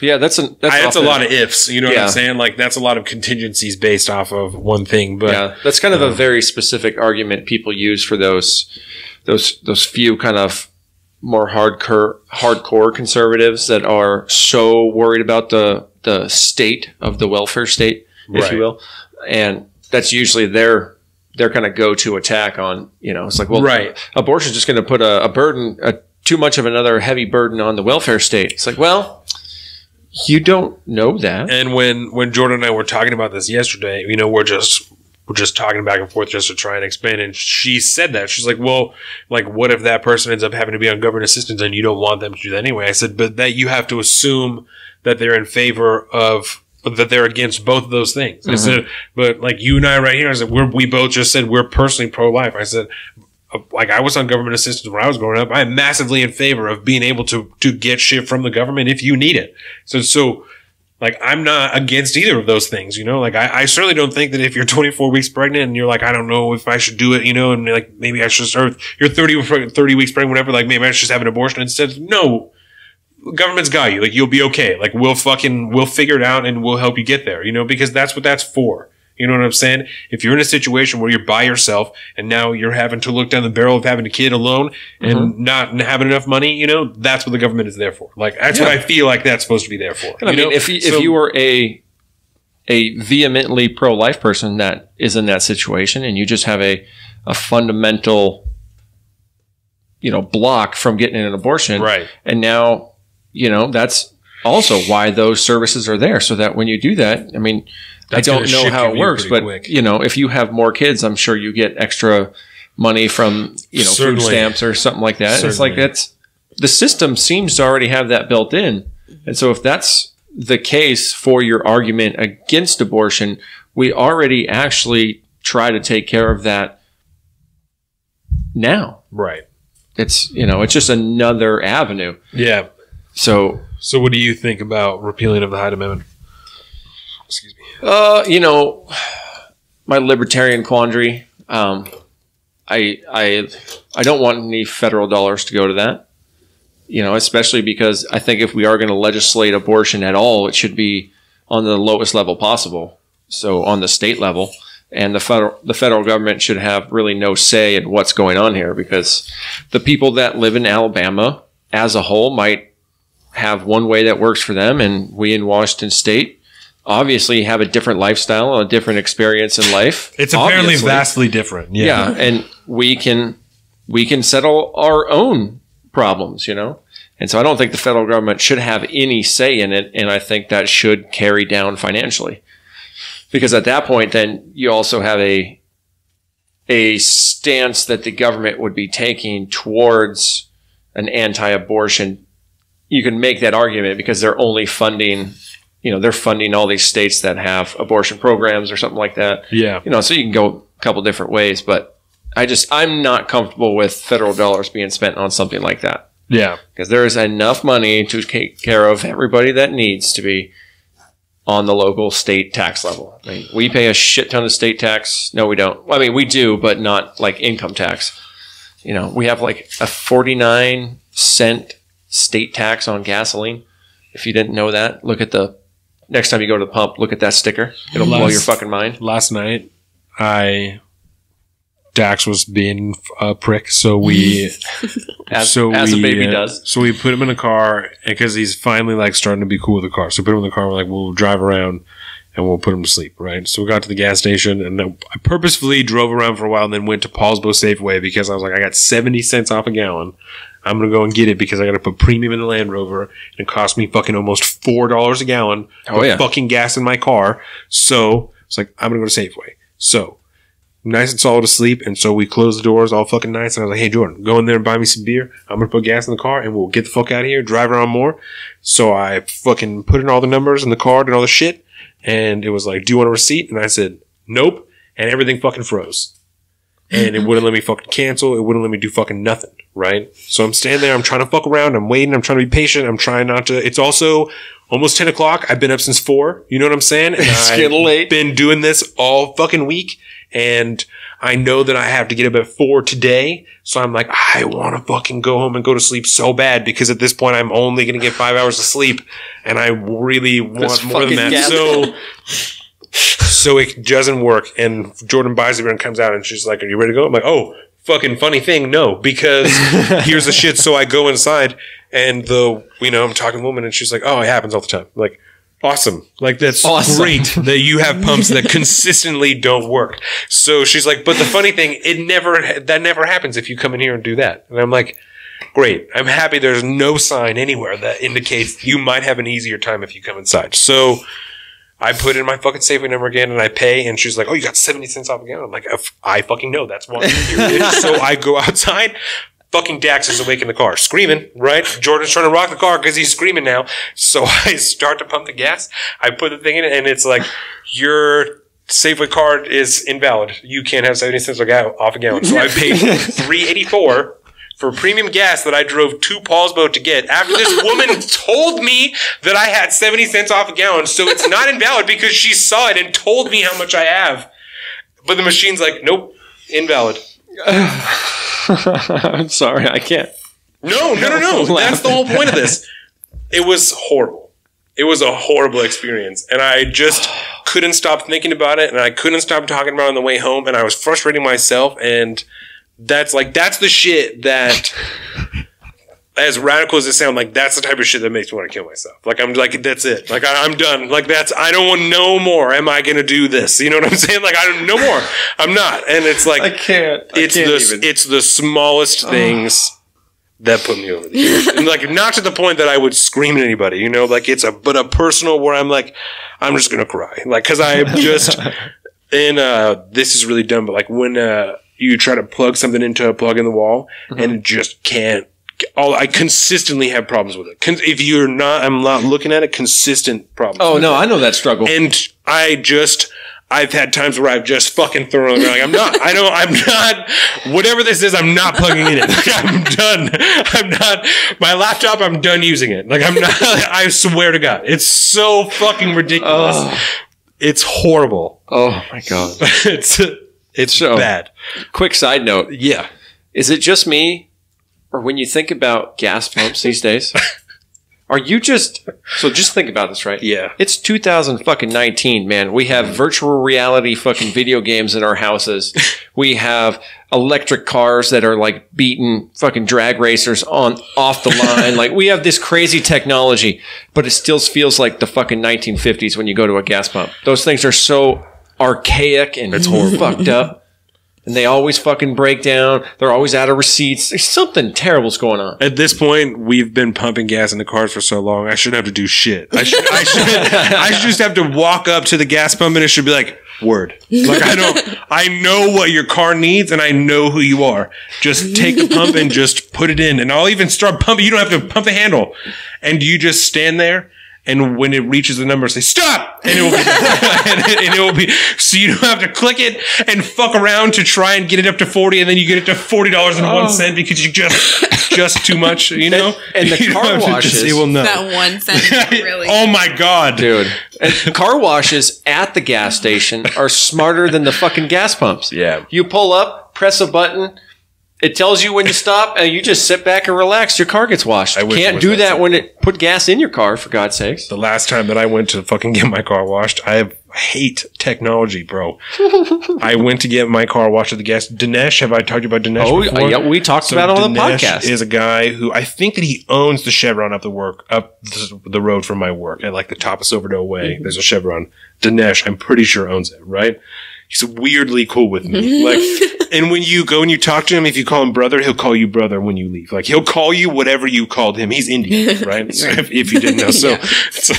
So I went to get my fucking car washed, and that fucking thing will never take my debit card. Only wants to take my credit card, right? I don't want to use my credit card there. I want to use my fucking debit card, but I know it's not going to work. So I put in my credit card and it fucking wouldn't work. And it wouldn't like let me cancel. It wouldn't fucking know. So like 5 minutes, I'm standing there and the window on the driver's side of my car doesn't roll down. So I'm standing there with the door open, like with one of my legs out, you know, just fucking kicking it, just hanging out because I don't want to just go in because I don't want to get charged for 2 car washes.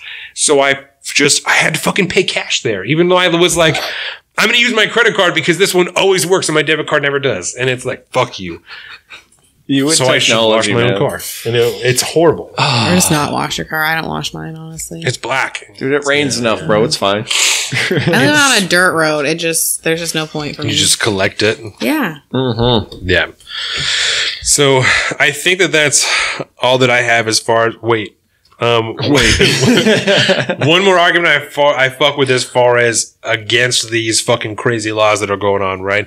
Is that you have protections here, and against repealing Roe v. Wade, is that you have protections here that have already been established, right? Like you've got rights for, you know, whether or not you like that term or not. You've got rights that are already established here. You can't be stripping rights away from people. That's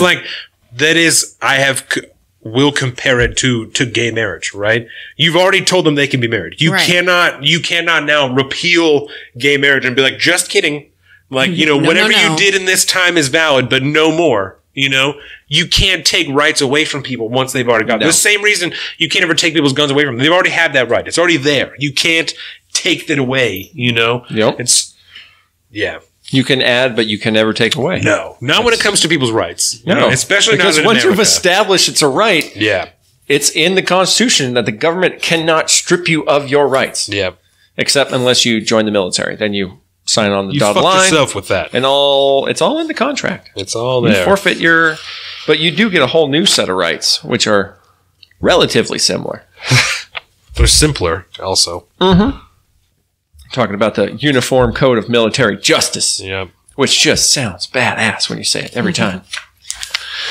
So that's it. That's the last thing I think that I had as far as arguments for abortion. Do you guys have anything else that you want to add to abortion? No, It's I like would a add. harsh word. It is. It just has like a I just feel like it has like a negative connotation behind it, though. like a I wart. think that's why. Wart. Which is a whole nother like part of the discussion too. Is like whether or not that negative connotation is deserved. Yeah. Whether or not you think it's right or wrong, it's like, well, should it be a word that's kind of like schmishmortion? You don't feel like that comfortable saying it with it, Right. You know, something that is so intense and so severe, and it's such a crazy decision to try to have to make. Like, we just don't want to talk about it. Yeah. You know, but I think it is healthy to talk about it. And again, Halie, thank you for coming in here to talk about that kind of stuff, because it's No, get the fuck out. definitely not. Just kidding. We need to teach her all about the greatness of Game of Thrones later, so she's not allowed. There's 8 whole seasons, and if you watch every episode but the last 2, you won't be disappointed. Yeah, I saw a whole lot of disappointment on the. Yeah. Oh, the internet is The on interwebs. fucking fire. Well, yeah, we'll talk all about that. Yeah. It's a whole. We waited 2 fucking years for that last season of 6 episodes of some mediocre bullshit. So, what do you want to talk about next? The Equality Act? Yeah, definitely. Let's keep talking about rights. All right. So, the Equality Act. It is House Resolution number 5 that was passed through the House of Representatives last week, 236 to 173, that expands the Civil Rights Act and the protections that it provides based on sexual orientation and gender identity, right?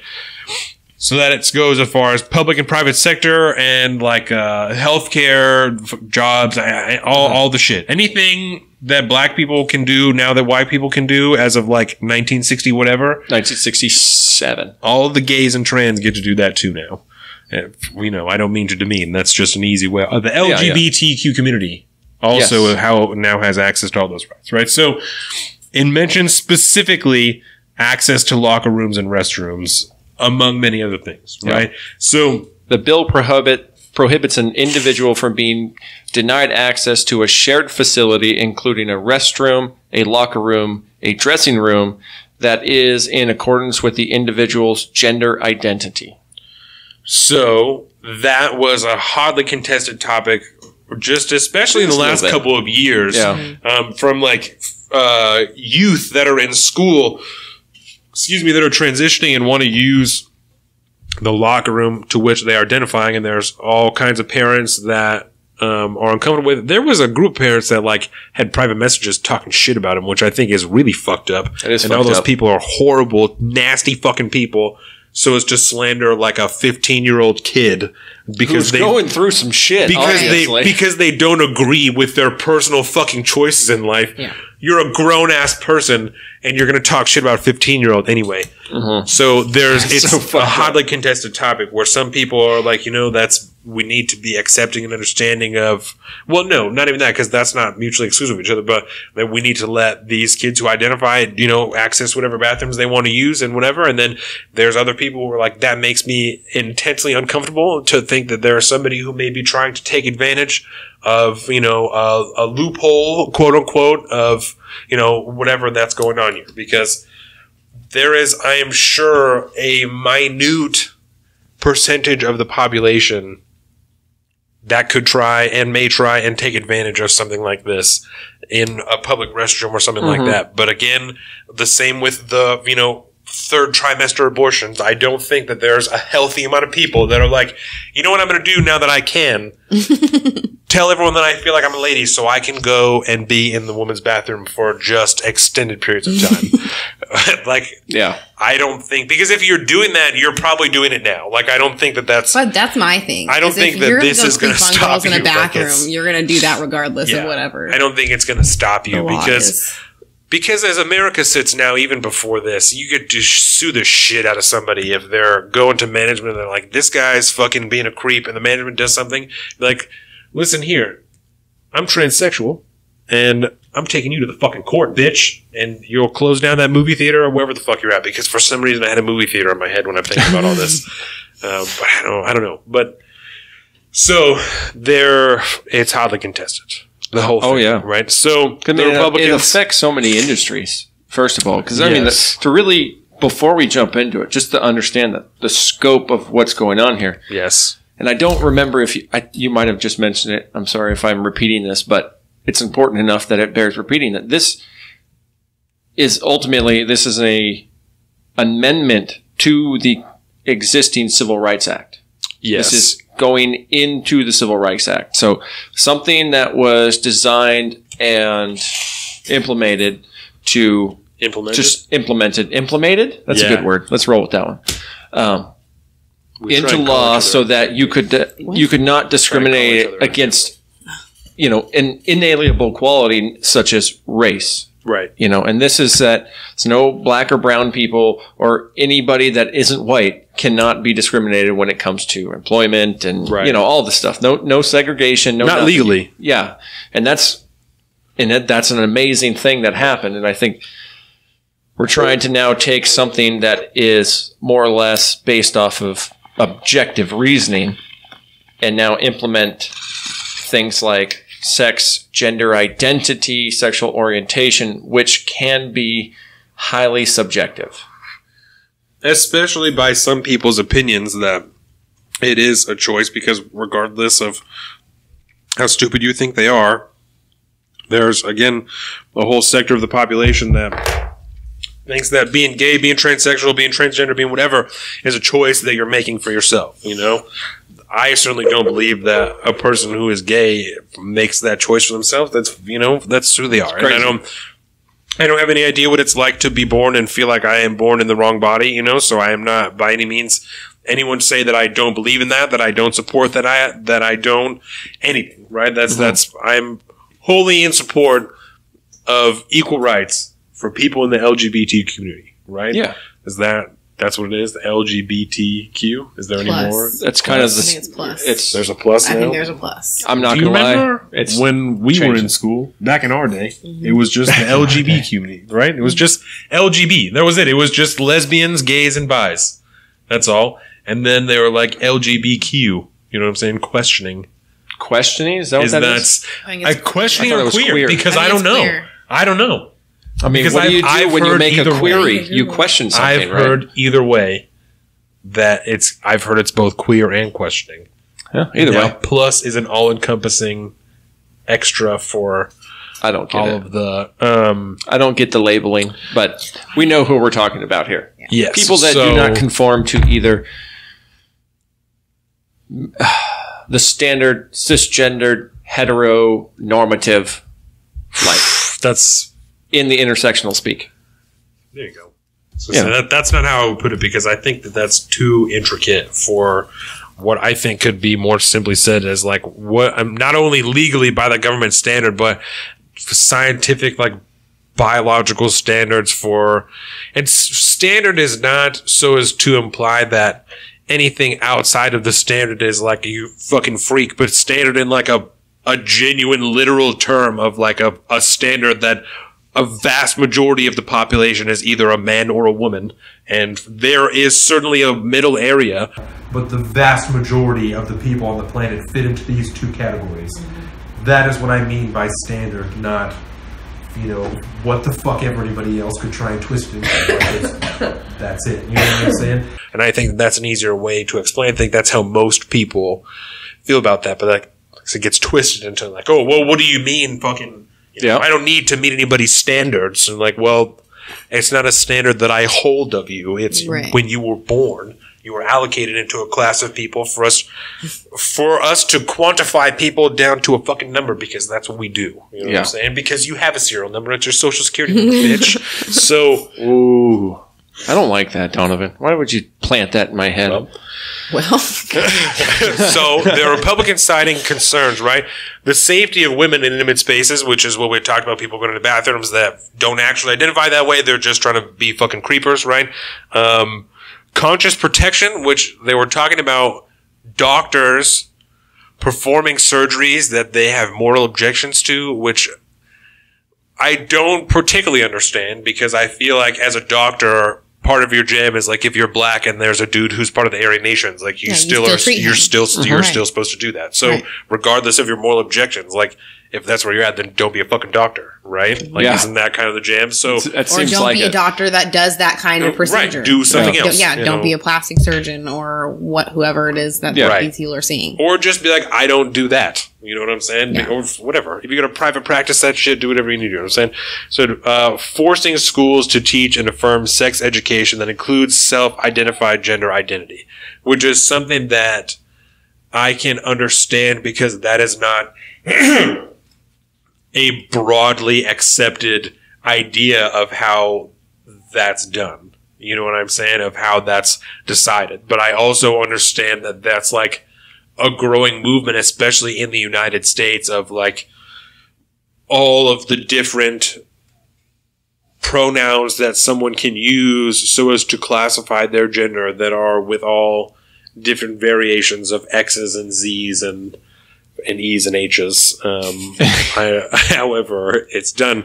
And so I understand that because I wouldn't want, I don't know, just because I look at it from a scientific basis, I wouldn't want somebody to be teaching Dax something that I don't feel like is scientifically based, you know? Yeah. And that's not for me to say that you can't do whatever you want, but I don't want that to be taught to my son what I don't think that that's scientifically based. The same way that I don't want people to be sharing information about how vaccinations cause autism when that's not scientifically based. Like, that's dangerous. Think whatever you want, but you shouldn't be sharing that type of information, and you shouldn't be advocating for that information to be available, right? This is a little bit off topic, but like a couple weeks ago, Amazon took all of their anti-vax movies and shit off of Amazon Prime. So you can't stream them. You can purchase them still, but you can't stream them anymore, right? People fucking up in arms, you know? And that's, I told you, the woman that we used to take our baby to a chiropractor that you know what I'm saying? It's whatever. And she fucking, on her own personal Facebook, so she has her own personal opinion, you know what I'm saying? Compared the removal of these movies from Amazon Prime to Nazi book burning during World War II. And, like, this is how the Nazis controlled people, was limiting the information that they could receive, you know. And but you can go anywhere else to get that same information. The information is still fucking available, right? So not only is that an invalid argument, right, to compare scientific evidence that is just affirmed time and time again with Nazi fucking propaganda as a doctor is gravely concerning to me. I mean, chiropractor, doctor. First of all, they're a genuine doctor. A doctor of chiropractic. Yeah, they spend that last time just not learning about, like, pharmaceuticals and shit. Like, about different body shit. Because I talked shit the first time to one of the chiropractors and he got pissed. So it's a whole deal. Because that was a thing of like, well, chiropractors aren't real doctors. And I'm sure Dr. Plum would be like, first of all, suck my dick. Yeah. Franz Plum, you know who we went to high school with? No. You know who Franz Plum is. He played, I feel like that's a name that I would remember. He played soccer and had like curly hair that was up on top of his head, was tall and skinny. Like boxy on top of his head? Yep. He did an aerial lighty for like a long time. An aerial lighty. Okay. So his dad. What a name, man. His dad, Dr. Plum, is a chiropractor that comes into my work every Tuesday, paid for by my bosses that adjust everybody in the building. It's awesome. Yeah, that's really dope. He also refs an inordinate amount of soccer games for youth. He told me he did fucking 14 in a weekend, one weekend. And I was like, you got me fucked up, bro. Right. Yep. So, I'm trying to be at home. I'm not finding that person. Yes. So it's, like I said, that was gravely concerning to me that there's somebody who's a doctor that's like, and that's, you know what I'm saying? That's their own personal shit. So she can do what she wants, you know, but I also can do what I want and not fucking bring my kid or my wife to see you anymore because that's some crazy shit. And I feel like, I personally feel like it is directly contradictory to the very beginning of the Hippocratic Oath, which is to first do no harm. You are advocating for information that is harmful to people, potentially harmful to people who choose not to vaccinate their children. Yeah, like just because you didn't vaccinate your kids and they don't have anything doesn't mean that you can't get polio. Doesn't mean you can't get fucking measles. You can't get hepatitis, whatever the fuck, all that shit. Like, the possibility is still there. And when you tell people not to do it, you're opening their kids up for getting fucking sick and possibly dying on some preventable shit. We've talked about this before, that cloud of protection that's supposed to happen. And that's the herd of protection. I forget. Yeah, like, you are a doctor, you're a person, you can make your own decisions. But I don't trust you anymore or your professional opinion, but I feel like that's directly contradictory to what your first obligation is to people, which is to do no harm. Yeah, and as a doctor, it undermines your entire practice at that time, your entire industry. And she, like, with respect, would never advocate for that in her business, right? Like, it's super holistic. She would not tell people that as a professional that you should not do this. She would talk to people about it and explore options, but she would not advocate for that as a doctor. It was on her personal Facebook, her own shit. I want to be super clear about that she wasn't as a doctor saying that. That was her own personal shit. But for me personally, it is reflective. It's like if you're in a restaurant, someone's like, is there a fucking doctor in the building? You're probably going to be like, word, I'm a doctor. You know what I'm saying? Like, you're a doctor all the time, not just when you're at work, you know? So I feel like most of the time, if not all the time, you should be beholden to the Hippocratic Oath, you know? When you're at your house and you're talking to people, say whatever the fuck you want. But I still am allowed to take that how I want it. For me, that's reflective of not your ability as a doctor, because you do just fine, but maybe your... Fuck, I don't... It's hard to say. You know what I'm saying? Like, you don't know how much of that seeps into her actual practical practice and stuff, but it does sow the seeds of mistrust, and I don't think... I mean, if you're a doctor and you hold that belief, that's one thing, but to advertise it, like you said, like that, I mean, it is what it is, man. Now people can judge you accordingly and discriminate against your judgment for their own good. That's exactly what I did. So... I like that. Equality Act. Got a lot of rabbit holes. It's a great place to talk. The Democrats are arguing that the president is deconstructing the LGBTQ plus rights that have already been established, right? And the evidence that was provided, especially in this piece of shit New York Times article that I'm pretty sure that I sent you about this, they talked about the Department of Health and Human Services defining sex as an immutable quality decided at birth based on like your genitalia or something like that, which I think we talked about when we absolutely did. And to me, that sounds like, I mean, if you're closer to a doctor than I am, that seems like it's pretty on point with like what a doctor would say as to like, are you a boy or a girl? Right. Yeah. What do you got? You know, what's this about? I know, like, that doesn't seem like it's reductive of people's rights or identity. That's a biological standard that everyone is beholden to, because we are all beholden to biological standards because we're all human beings. Right. Like, that's regardless of how you identify. It's if we were to fucking slit you open, you know. And certain sexes are more inclined to like other diseases, so they need to know. Like, they need to know more than, like, what you identify as. They need to know this is what you biologically are, so we know what we should be looking for. So Colin talked, like, 2 weeks ago about a dude who went into the ER because he was having insane abdominal pain, and he's like, I don't know what's going on. I don't know what's going on. And he was in there for hours or whatever, and they couldn't figure it out. So a fucking trans woman who transitioned to a man was pregnant, but didn't tell them that he was trans, so they're not even going to consider that you're pregnant because you're telling them that you're a man. You know what I'm saying? Regardless of how you identify, because those doctors don't give a fuck. They're not going to judge you for that. But again, for scientific biological reasons, it is important for medical professionals to know what you are biologically. The same reason when you go to the doctor, if you're doing fucking blow every day, you shouldn't be like, I don't do no drugs at all. Right. You should be like, I am a serious cocaine addict. Or at least be like, I'm not addicted because I love doing it. I don't think I'm addicted, but I love cocaine. I do it all the time. I'm doing an 8-ball every day. Like, you should tell your doctor that if that's the case. You know what I'm saying? 1980. People will like go to the doctor and be like, no, I didn't tell my doctor I smoke weed. Why? Why you not tell? I mean, not anymore, because especially now it's legal. But like when it wasn't, you know, people were like, oh no, I wouldn't. Like, it's when we were kids, I remember like not telling, you know, your pediatrician that you smoke weed, and I'm like, why? They can't tell your parents. Like, they're not going to tell your parents. Yeah. First time I smoked weed, I was 13 years old. So seeing a pediatrician at 13. I don't know. A pediatrician you can see till you're 21. Oh, shit. Yeah. Well, that's good to know. What I'm saying. I'm going to find a good pediatrician to take my kids to. My pediatrician is the same pediatrician that Jordan saw when she was a kid. Yo, and apparently she still looks the exact same. She's an Asian woman. They got sour dax. No racism intended here, but in the Asian community as a large, there's some very, very good genes going on in there. Some of the longest living people on the planet. There is like a... I'm sure there's going to be some people who hate this, but I used to say, and still would, there's like a tipping point for the Asians, right?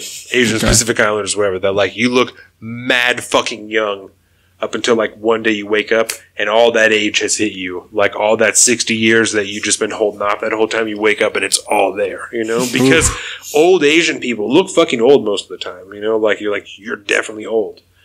But there's like, until then, you look young as shit, you know? Good genes, bro. Trenton's dad is grown-ass man. He's in his 40s, still smooth as fucking Pharrell. I mean, he's black. I don't think he's Asian, but like, it's that type of shit that's like... I saw him on the shop last week, and he was like, it's like the trick to looking this young is washing your face every day with cold water. Someone who was there brought up, they said, it was a basketball player, and he said, when I was young, I looked up, how does Pharrell look so young? And it said that you washed your face with cold water every day. And he said, not only that, you have to exfoliate like a motherfucker. So that's how Pharrell looks so young. Exfoliate like a motherfucker with cold water. I mean...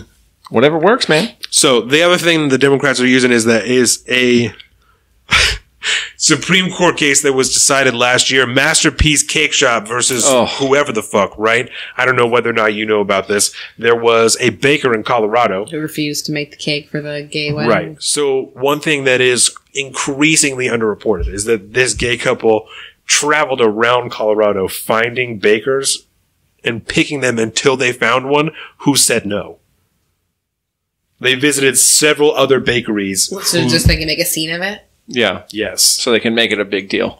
That's because they needed some. They wanted to have it, right? You know, they wanted to push that controversy up higher to see if this was a thing that people would so bite ridiculous. onto. Yes. So no one fucking ever talks about that. Where there is none. No one ever talks about it. I'm telling you, they went to like several other bakeries that were like, oh yeah, we'll do it. Until they found this guy who was like, I'm personally uncomfortable with that. We listened to the New York Times. There's a podcast that's called The Daily, and they interviewed this guy, like, I think 2 times. And he was like, I told them explicitly, I will make you or sell you literally anything else. Like, literally anything else I will make you or sell you, but I just don't want to make a wedding cake. Like, that's the only thing I won't do. I'll sell you anything else, but I just won't decorate a wedding cake, like, if that's what it's for, you know? Mm-hmm. And they're like, fuck you. fuck you. I don't want anything else. I want a fucking wedding cake. And so he got brought to like a civil rights commission in Colorado who shit all over him and like treated him really poorly. And that's why the Supreme Court ruled in his favor. The Supreme Court case was not even decided, this again, increasingly underreported, was not decided that he was allowed to discriminate against that gay couple. It was that he was not treated fairly in the initial appeal in the Colorado Civil Rights Commission. Mm-hmm. So it's not even having anything to do with gay rights or First Amendment or anything. It has nothing to do with the religion, nothing at all. It's because the first people who heard the case treated him like shit.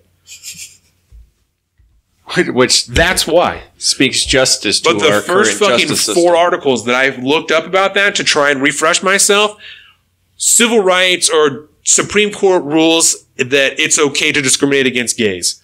That's not what the fuck they said. So I don't know why that's what this headline says on this article. Because it even says in the article, which no one reads anymore. No one reads the article. They read the headline, right? Says in there, was not ruled because of First Amendment or religious rights. It was ruled because of his treatment by the Colorado Civil Rights Commission. Mm-hmm.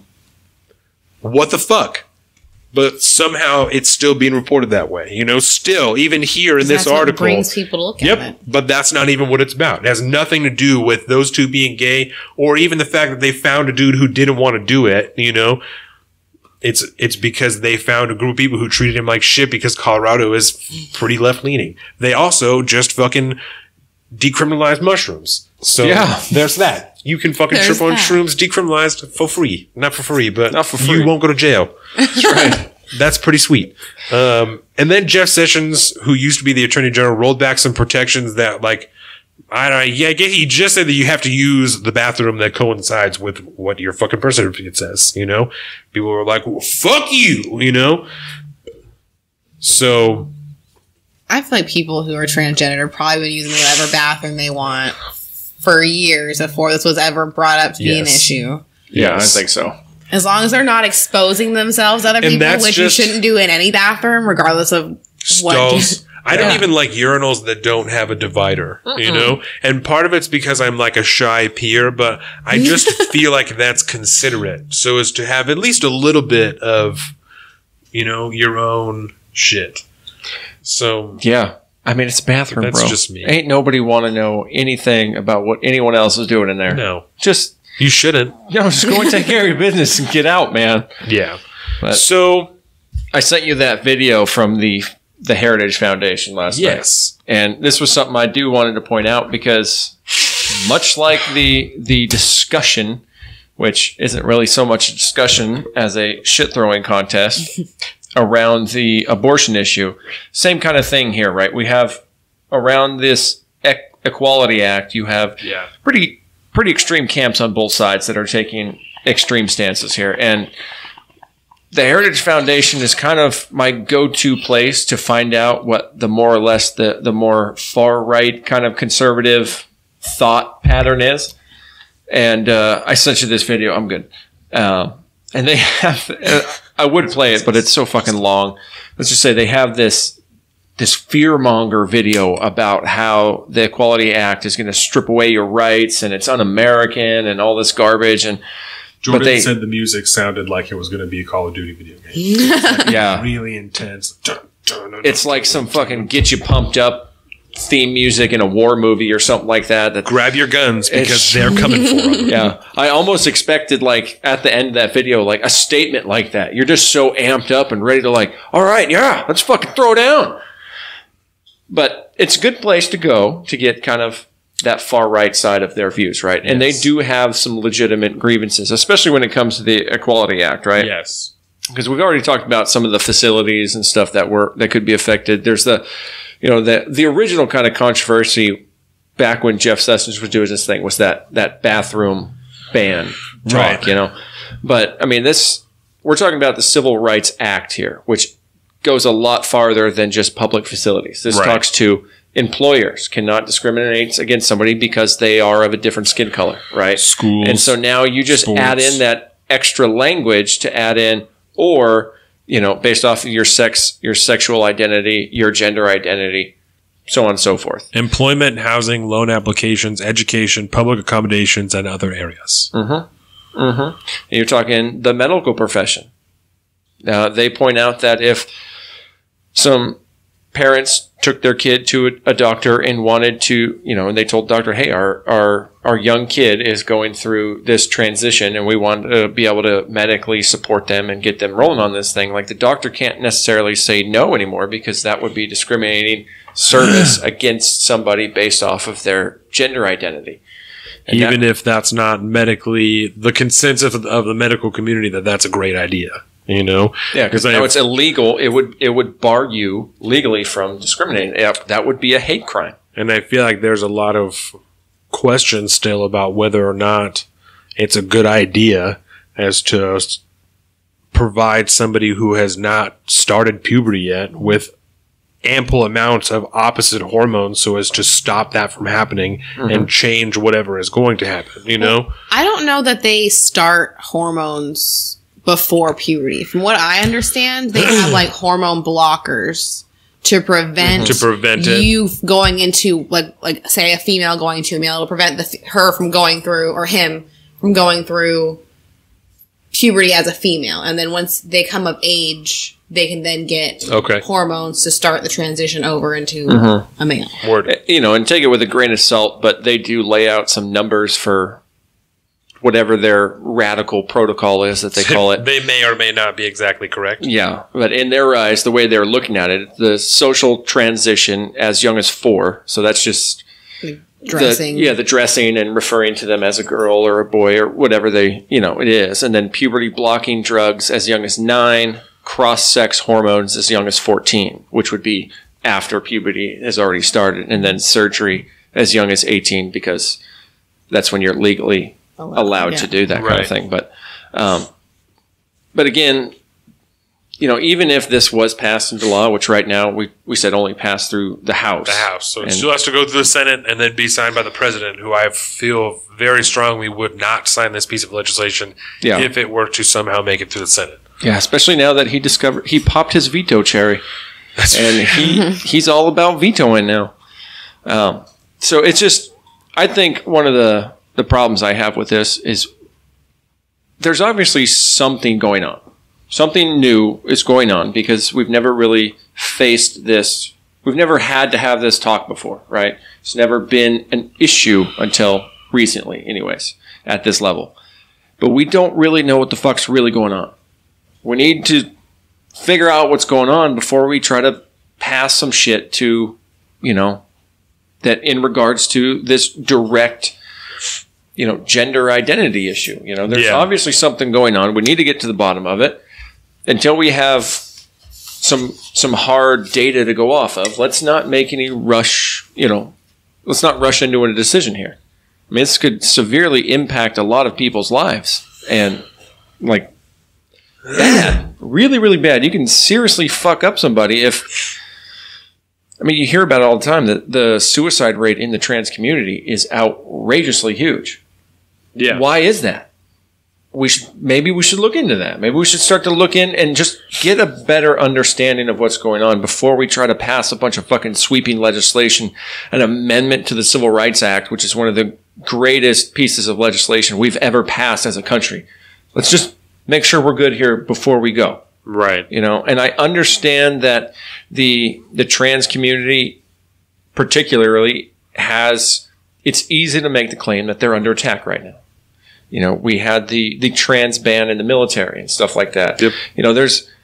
There's things that we need to talk about. There's things that are happening. But again, let's just all talk about this. Let's study some things. Let's get some data together. And then we can have an educated conversation. Right now, we're all just kind of grasping at straws at what's going on. Yeah. And it happens on such a personal basis. Who the fuck do we know what's right?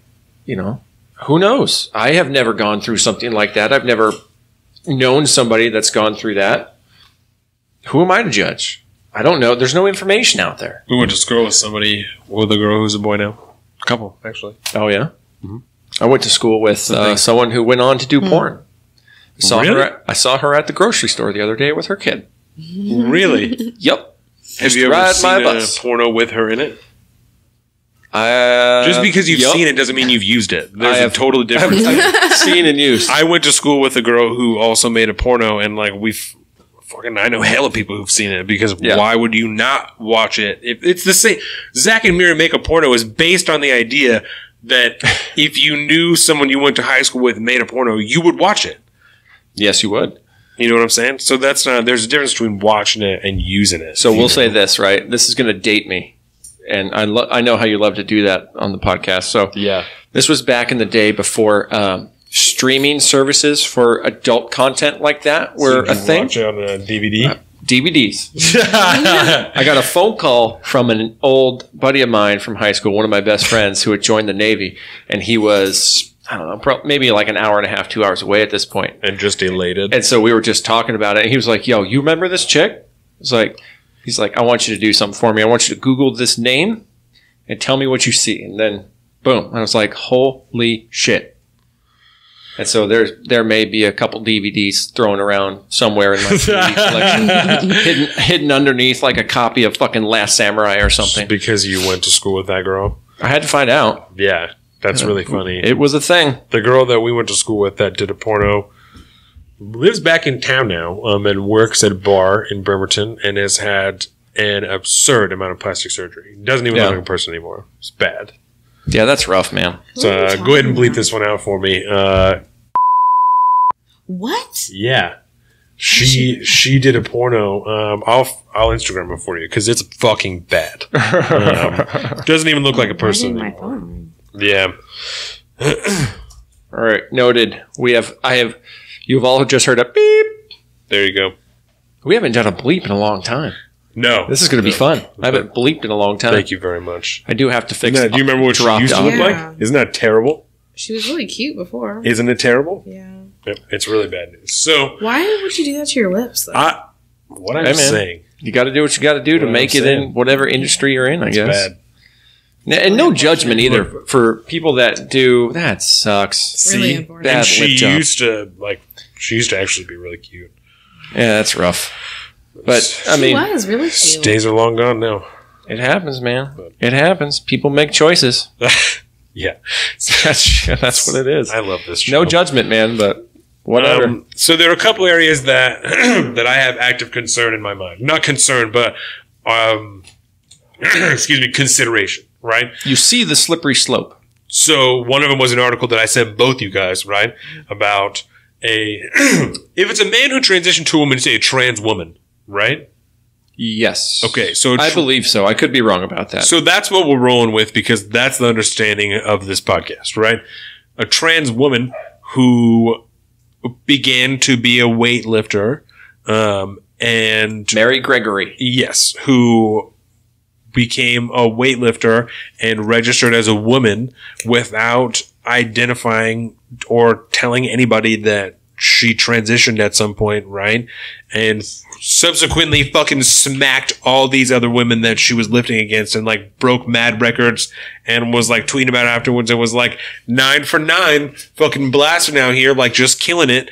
And then after they did the drug test, they're like, oh wait, also you used to be a dude and you didn't say anything about it. So she's upset, and there's an article about, I think understandably upset, you know, that you did something that you like is fair or whatever, and you know now it's being taken away from you. But I don't think that it's exactly fair because for whatever the biological reason, you didn't even acknowledge to anybody that you had transitioned so that they could maybe determine if there may be some type of difference there based on the competition, right? Mm-hmm. Because there is still, I feel, the medical consensus from what I have read is that there are biological differences between a man and a woman as far as bone structure and density and muscular structure. I mean, there's all like sorts of shit. You know what I'm saying? The standard man is slightly stronger than the standard woman based on the way that their bodies are constructed, you know? Yep. And their ability to build muscle is different. And I have only seen one person who is a doctor, says that they're a doctor, I don't fucking know, in a Bleacher Report article that shit all over Joe Rogan, right? Oh. So how they shit on Joe Rogan, they took quotes from his fucking podcast when he's talking about the UFC fighter Fallon Fox, who is a trans woman, right? Yeah.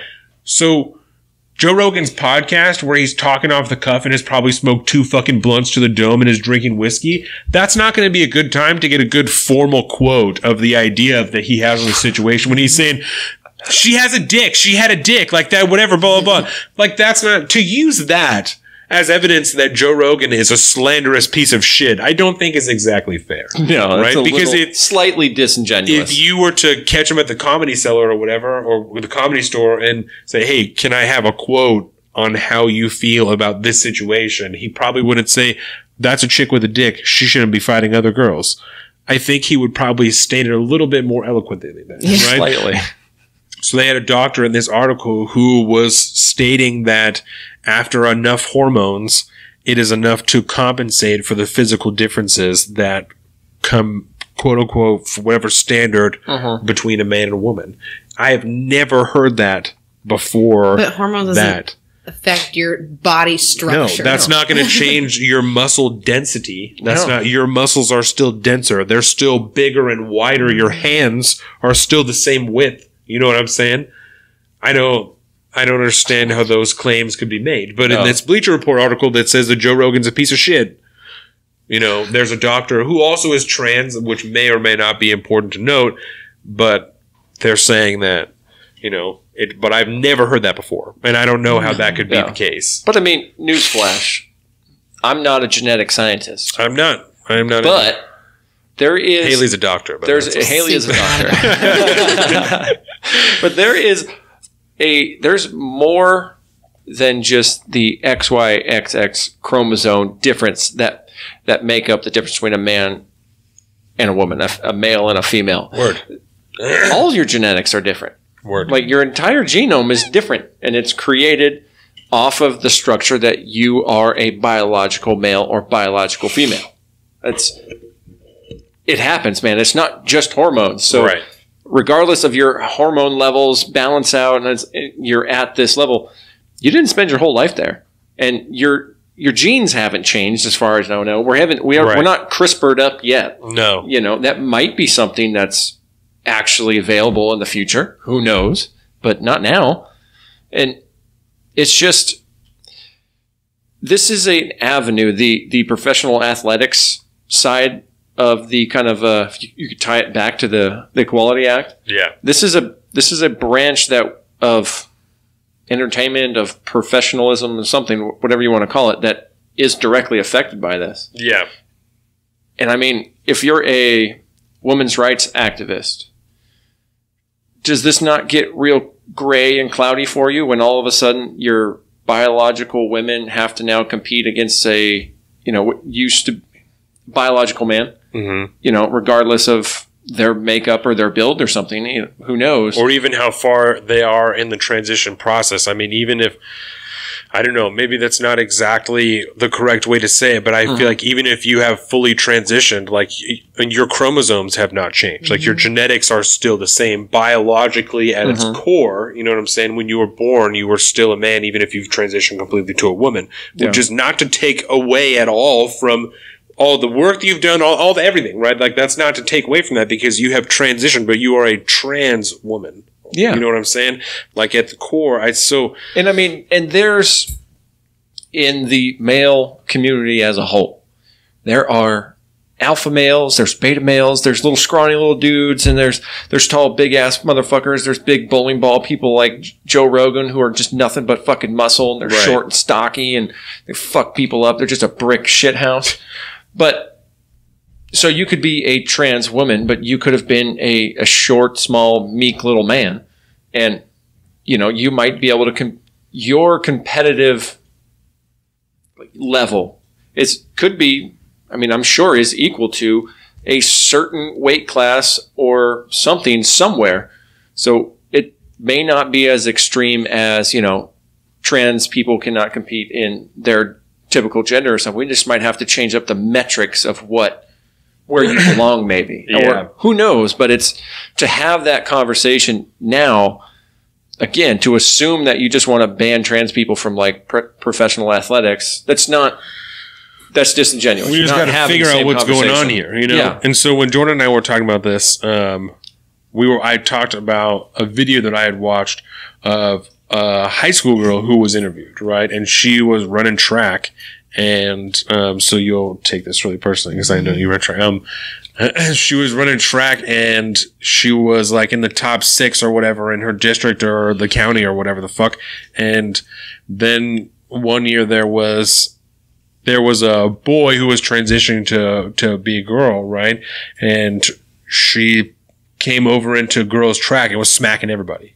Just smacking on everybody. And then the next year there was another trans girl who was there and they were both smacking on everybody.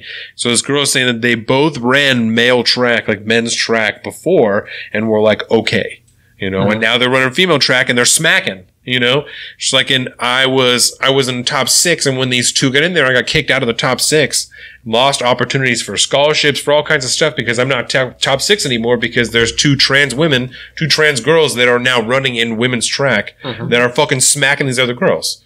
And she's like, and it used to be that us top 6 girls were like competing for who was going to win each event. And now these other 2 are there and they're beating us by like a body length at least, like, and it's not like it's not fair. It's not even fun for us anymore because we're not going to win. Like the highest we're going to place is 3rd, and what's the fucking point in trying for 3rd, That I think is a huge problem when you're talking about possibly shifting the course of someone's life, right? If your only opportunity to go to college, if you want to be a doctor, your only opportunity to go to college is a fucking track scholarship.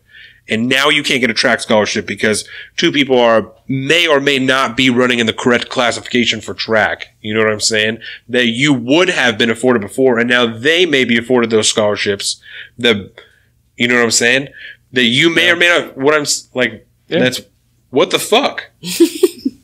Like you potentially alter someone else's life. Like, what are you supposed to do? You know, I don't. That's crazy. Which goes to again my point. We don't know what the fuck we're talking about here. Yep. And this really doesn't. So let me ask you, right? And I'll answer it too, so that you're not on the spot. I'm just going to ask you first. If Kenna is 15 years old and she's going to play fucking Trace Bowles, right? His daughter, she plays tennis, and like 2 years ago, there was a boy transitioned to a girl and is playing girls tennis and was fucking smacking, you know? So if Kenna's playing tennis and there's, two trans girls that are there and they are smacking on everybody, like, how do you feel about, as a personal opinion, like, how do you feel about it? Not that I think you have anything against fucking trans people, because I'm sure that you don't. No. But from like a fairness perspective, you know. Well, I don't feel like it'd be fair. Yeah. Honestly. Like, there's, like we've already talked about, there's a completely different, like, biological standard. Right. And it's not fair, especially, like, I don't know, it's just not fair to expect I don't want to say it like girls are like less than, but like it's not fair to expect them to be able to compete physically, right, with someone who's biologically male, right. Well, it's just like in most cases, right? If you look at all the girls that we went to high school with, right, how many of them could have physically stood to have played an entire season of high school football with the boys on those teams, right? Like a handful, you know? Like I've known a few. Yes, there was a girl who played offensive line on our football team, right? So there were girls that we went to high school with that could have played football and chose not to, and some did, right? But only a small handful that could have done that and not been hurt throughout the season. You know what I'm saying? Mm-hmm. There are some things that I think are closer to equal. You know, there's some girls that are faster than fuck. You know, there may have been a girl in our high school that was faster than any boy in our high school. And were she a wide receiver and could have catched, she would have been smoking everybody. You know, I don't know that. You know, that's not something I'm saying is unreasonable. But when you're talking about professional athletes, you know, you're talking about, I even have seen like professional or semi-pro female football players that are good. They're burning everyday dudes, you know, that are everyday dudes, but if you put them against professional NFL starting corners, I don't know that competition is going to be the same. Even if you're talking about speed, the physicality that the game is going to be played with is not going to be at the same level. No, I mean, these guys are, peak professional athletes. I mean, someone who's a first round pick out of college that's in their sophomore, junior year in the NFL. You know what I'm saying? So they're in their second or third season. They got a feel for their team. They're in their shit. You know what I'm saying? You have a strong safety that's a girl of even a reasonable stature or a large stature getting hit by a fucking 20. Say if you come out of college after 3 years, right? And so you went at 18, you're 21. So you're 22, 23, right? 23, 24 years old in this game. You're your peak physical condition. You come screaming down 25 yards and smash a fucking girl who just caught that ball. She may or may not withstand that as good as someone that Calvin Johnson or an enormous fucking wide Gronkowski would handle a fucking tackle like that. You know, I don't like that's concerning. Yeah, you know and that's not to say that there might be some women that fit that description that can hold their own. I'm sure that there are. Sure, there are, but on the whole, very small percentage. And that's what we're talking about is standards, right? Yeah. When you're talking about stuff like this, you're talking about standards that are being set, and that's not a standard that can be met by all or even most women. You know what I'm saying? So there's like some concern. There was a woman, I don't remember what her title was, that testified in front of Congress that was saying like, you're going to see a possible saturation of trans women into women's sports, you know, and you could very well see a men's league for things and a co-ed league for things, because there's not going to be as many women that are going to be able to rise to the task and make a lot of these teams, you know what I'm saying, for whatever it is. Like there are going to be outliers. There are going to be women that are going to make those teams because they are better at whatever the fuck it is than a lot of those men. But that's not going to be a majority. You know, I don't know whether or not women are allowed or not to play in the NFL, but if you had open tryouts for women all across the country, you're like, everybody who wants to play football, come try out for any team. And if you're good enough, we're going to put you on there.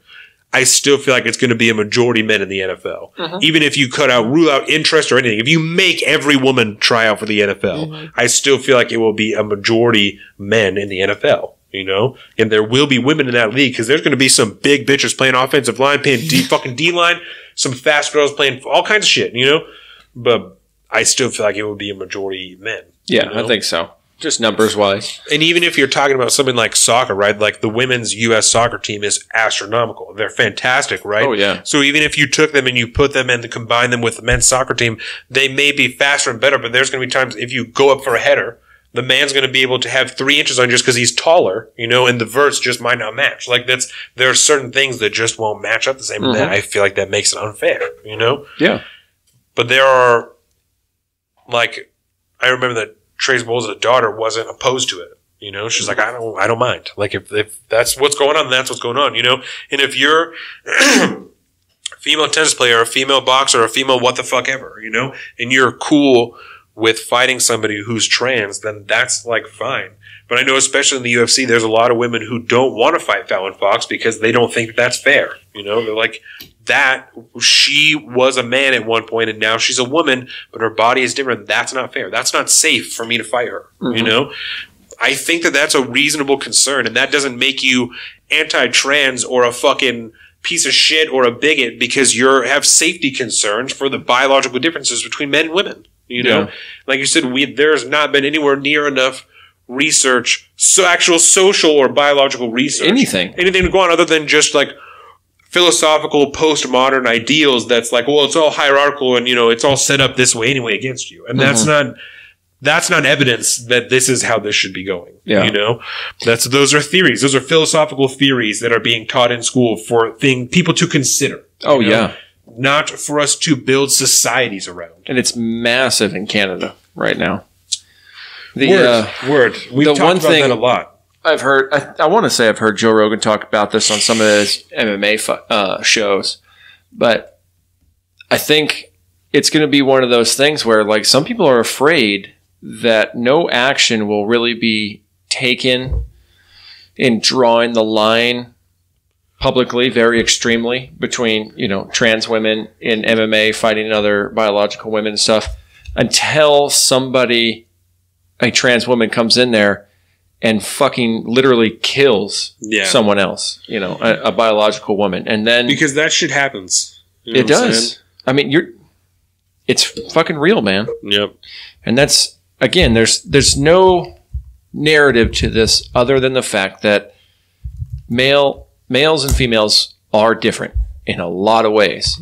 And just, it's not that all males are this way and all females are this way. And then there's a vast fucking, you know, spectrum, if you will, on both sides about which, you know, depending on what category you look at, may or may not match up.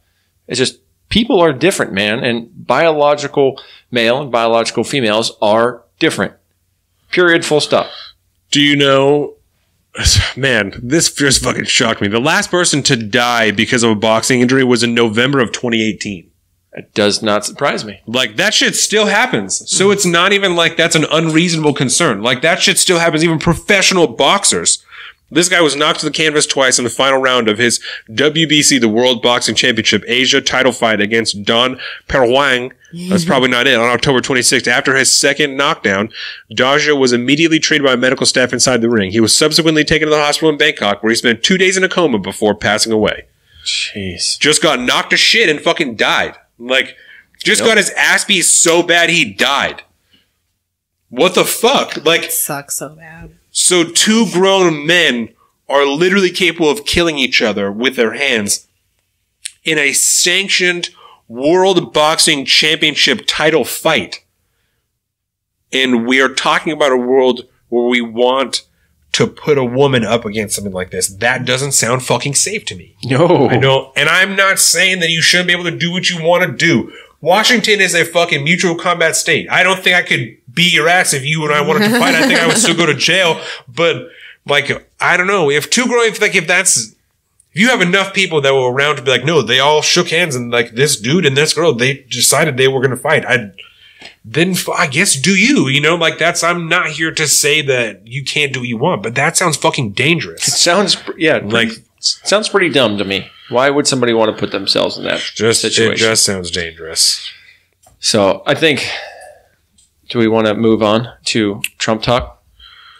Or do we have any closing thoughts? I have one thing that I wanted to ask about. It was a quote from Representative Vicky Hartzler. She is a Republican from, that's Missouri, right? MO is Missouri. Mm-hmm. So she called the legislation grossly misnamed, right? And her quote is, the bill hijacks the 1964 Civil Rights Act to create a brave new world of discrimination based on undefined terms of sexual orientation and gender identity. The legislation threatens women's sports, shelters, and schools, and could silence female athletes, domestic abuse survivors, and other women. So the only thing that I really didn't understand about what she's saying is the domestic abuse survivor part. Mm-hmm. I don't know what about this will, because I understand all those other things, that it calls into question all those other things, because you have, like I said, the possible saturation of market for all those other things, that there could be a huge amount of men that are not able to get into men's sports, cannot get into men's shelters, can't get into men's schools. They will be like, I'm a woman, I'm applying here. Totally possible. Totally fucking possible. I don't understand how it influenced domestic abuse survivors. That's the only thing I don't get. So I'm just going to take a stab at it.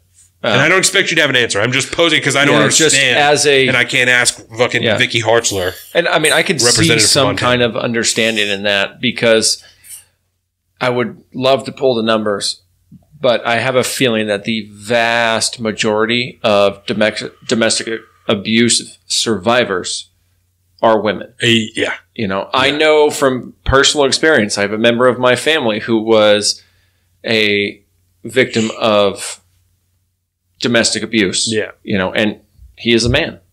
It went on for years. Physically beaten multiple times. It does happen, but I think just instinctively, I'm assuming that the vast majority of those victims are women. Right. So that might be what she's talking about, because when it comes, if you're going to level the playing field, just to like that, it would shift the statistics, or well, the fact that, you know,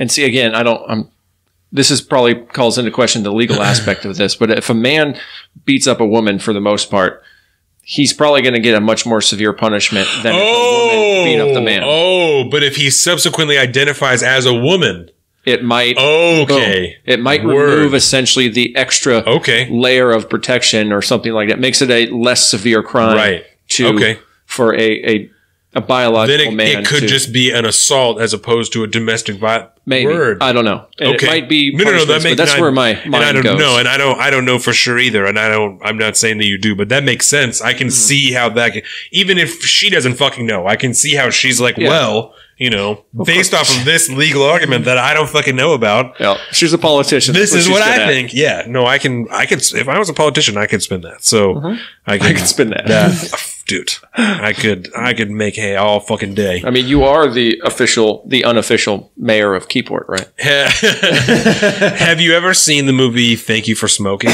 Oh, hell yeah. Have you ever seen the movie Thank You for Smoking? It is about a guy who is a lobbyist for the tobacco industry, like for big tobacco. So he goes to schools and talk shows and convinces people that tobacco isn't bad for you.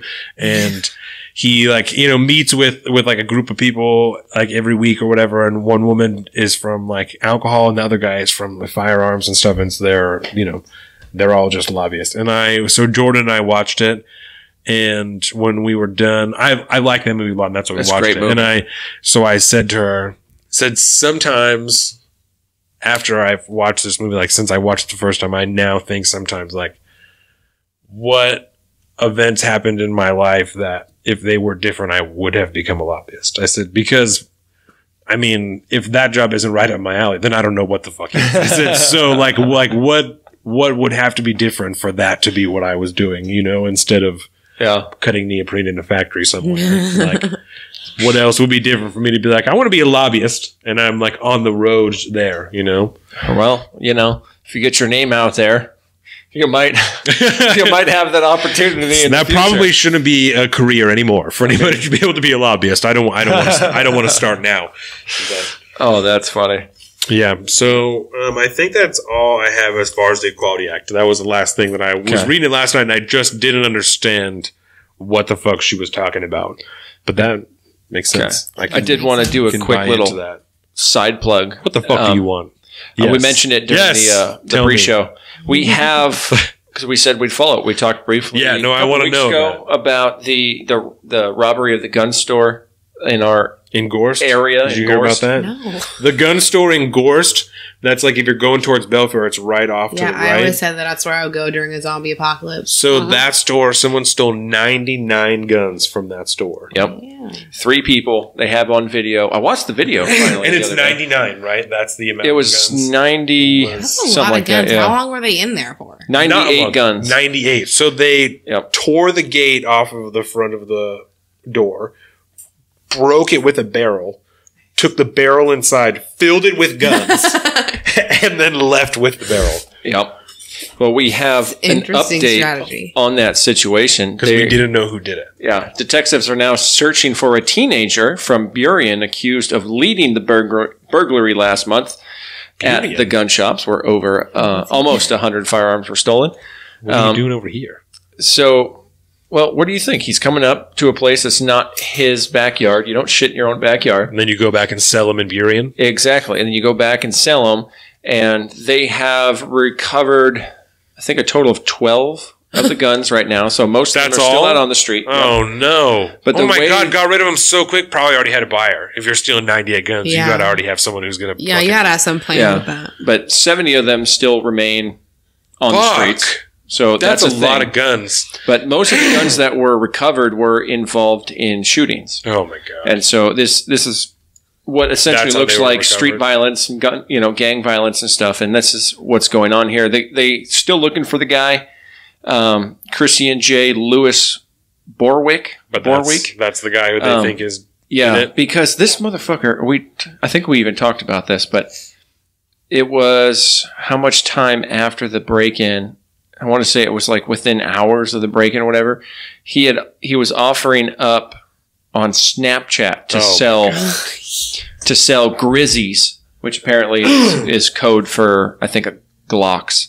Oh, but yeah, so they haven't picked him up yet, but they got pictures of him. I mean, he looks like a winner, right? I mean, you see him there. He looks like a total winner. Did you see that? Yeah. But yeah, I can adjust that. So yeah, he's strapped. That's for sure. Yeah, so it's still out there. 70 of the guns are still at large. Can I ask you? Do you guys have guns in your house? Yeah. Yeah. We have a shotgun, and then Mitch has 2 old revolvers that don't do anything anymore, but the shotgun does. Yeah. I don't locked up. Obviously, we don't have kicking. Right. I remember John had his just posted up in the closet. Yeah, her stepdad. They got it as a wedding present, right? That's what it was. I think that's what it was. That it was a wedding present. As obscure as that fucking piece of information is, you're the guy that holds on to those things, man. Terrible. You have lots of crazy knowledge of it. It's really nice shotgun that just sat by their bed, and I was like, word. Oh, word. And I have a proposition for a topic next time we discuss things. Okay. I just saw this one article in the Kitsap Sun that Jay Inslee, the loved governor of our state and 2020 candidate who was blowing up my Facebook feed asking for money. Yeah, fuck him. I know, man. Fuck so bad. you. Apparently he has signed... I'll tell you why he's a piece of shit in just a minute. Well, he has signed into law what people are saying, laws that now make Washington State a sanctuary state. God. So I am lobbying that we discuss that in the future once we kind of can dig into it. That sounds like a fun one. Deal.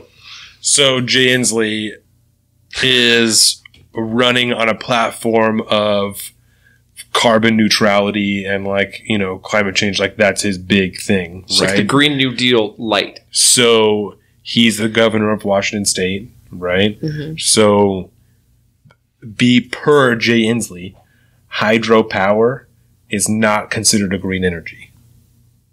Yep. Water that, energy that is produced at a hydroelectric dam is not considered green energy for a couple of reasons, but one of them being the amount of wildlife that is consumed in the turbines, even though a majority of that is stopped by a large fence so as to stop wildlife from being consumed in the turbines because it's not good for them. Right. No, it's a very expensive repair process. There is a minute amount of wildlife that is consumed in the turbines. And that is one of the few reasons that hydroelectric power is not green energy in Washington state. I mean, there is more. But. There is more, but that's like his main thing. That's the one that we like to hang on to because it's so fucking stupid. Terrible.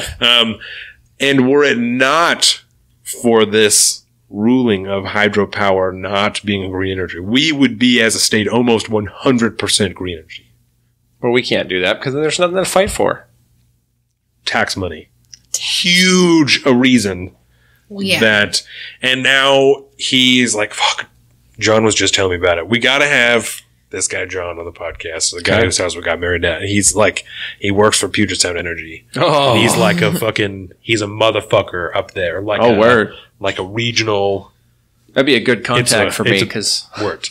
I work with PSE a lot. Yeah. Yeah, no, he's also was like, I'm pretty sure that he was a chief in the Navy and then retired, and he's got like lived in Italy for fucking all these years, and he's like, I know all this stuff and diving and just a worldly motherfucker. You'd cream in your pants when you meet him. So I already am. Yep. So it'll be it'll be a whole deal. But he works for Puget Sound Energy, and he was like, it's like, yeah, Jay Inslee wants to redo something, knock that bad boy back. Redo something, and his argument is that it's only going to increase the cost of the power 3.8%, but that's the low end of the 3.8% to 13.4% or whatever, and it's really going to be closer on this end of 13%. My fucking power bill is stupid as it is, and you want to add 13 fucking percent to it? Are you fucking kidding me? Yeah, to revitalize whatever, whatever. For some fucking, some bullshit. Yep. Yeah. So fuck Jay Inslee, because now he's traveling the country telling people green energy, and we need to have green energy, and climate change is fucked up. But also don't look at the taxes I'm collecting in my state because they're all from the energy. Yeah. Don't look at that. Yeah. So fuck Jay Inslee. I knew you would love that. He just reached the threshold of enough donations to be in the debate. Yeah. So now he's gonna. I think it's 65,000. Not independent, but separate donations. There is so many Democratic candidates that they're having to just have two separate debates instead of one. They have to put them in two groups because there's too many to have all in one. There's 23, I think, people actively running to be the Democratic candidate for president. Yeah, there's a stupid amount. It's absurd. You want to know how you got Trump? In 2020, that's what I'm going to say. You want to know how you got Trump? You started with 23 fucking candidates. That's how. Split your vote 1.5 billion ways. Because it's got to go down to one, right? Yeah, which is interesting because eventually you have to pick one. Things are changing. People that were in the lead are not in the lead. And it's getting really interesting. Okay, so do you want to... we've been at this for a while now, so do you want to talk about Game of Thrones and sports and get the fuck out of here? Yeah, let me just say the one thing. What? Maybe we'll talk about it next week. But I said it, I'm pretty sure last week, Trump needs to stay out of the fucking Rose Garden. Yes. Yeah. Because he had another one last week that I don't remember what it was. It was about immigration. He had laid out a new immigration plan. And then this week went out and did that weird shit. Yeah. Well, he did this was the meeting with Nancy Pelosi and Chuck Schumer about Infrastructure Week. And then as soon as he walked in, I can't remember exactly what they said. Nancy Pelosi had just finished another televised press conference calling him, saying that he's involved in a cover-up and all this shit. And so he just ended the meeting and he walks out to this podium that had this nice sign and everything all built and all these statistics all put out there, all centered around the Mueller investigation and the costs and everything.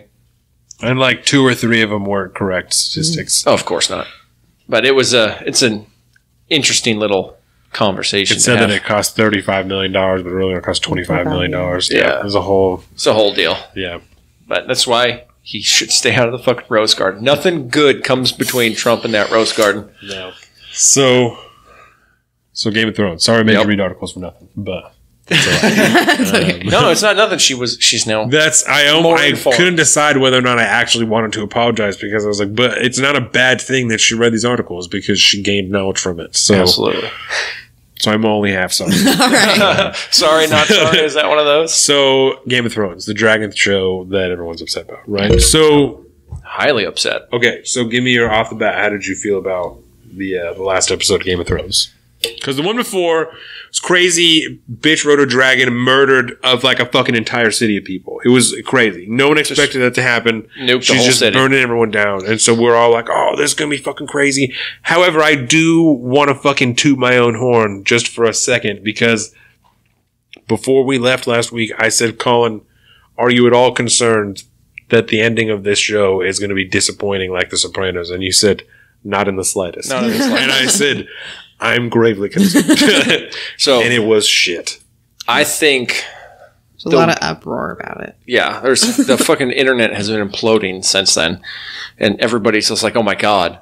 All my statement about what I thought about the finale of Game of Thrones is just to say I am incredibly thankful for 8+ years of extremely high quality content and storytelling. The wholeness of Game of Thrones, for me, was not ruined by the lackluster ending. We started to watch it again. We already are rewatching Game of Thrones to be like, maybe we can recapture an appreciation for it. Because you're right, the show as a whole was awesome. It was just that 2 years went by in between the last episodes and these episodes, and so we're like, well, this was shit. Like, there's a petition signed by hundreds of thousands of people for them to refilm the last season of Game of Thrones. That were like $100 million. Yeah, we're not gonna do that. And so one of the actresses who plays Sansa, she was like pissed off and like went off on social. She's like, "Fuck you guys! Like we all worked our fucking dicks off for 2 years to make fucking 6 episodes of shit." For you to be like, "Oh, this is ass," you know, this is fucking terrible. Like, I know it was so ass that I think you should fucking redo it. You know, it's like, what a waste! Like, what a waste of my time to have done that, and everyone's time. The writers, the directors, everybody. Yep. What a waste. You know. I will say, you can tell that they didn't have a story to go off of anymore. Word. So you could say that pretty safely. So that being said, I was supremely disappointed with the last episode of Game of Thrones. Not to the point that I'm like, you should remake it, but but that I was supremely disappointed with it, right?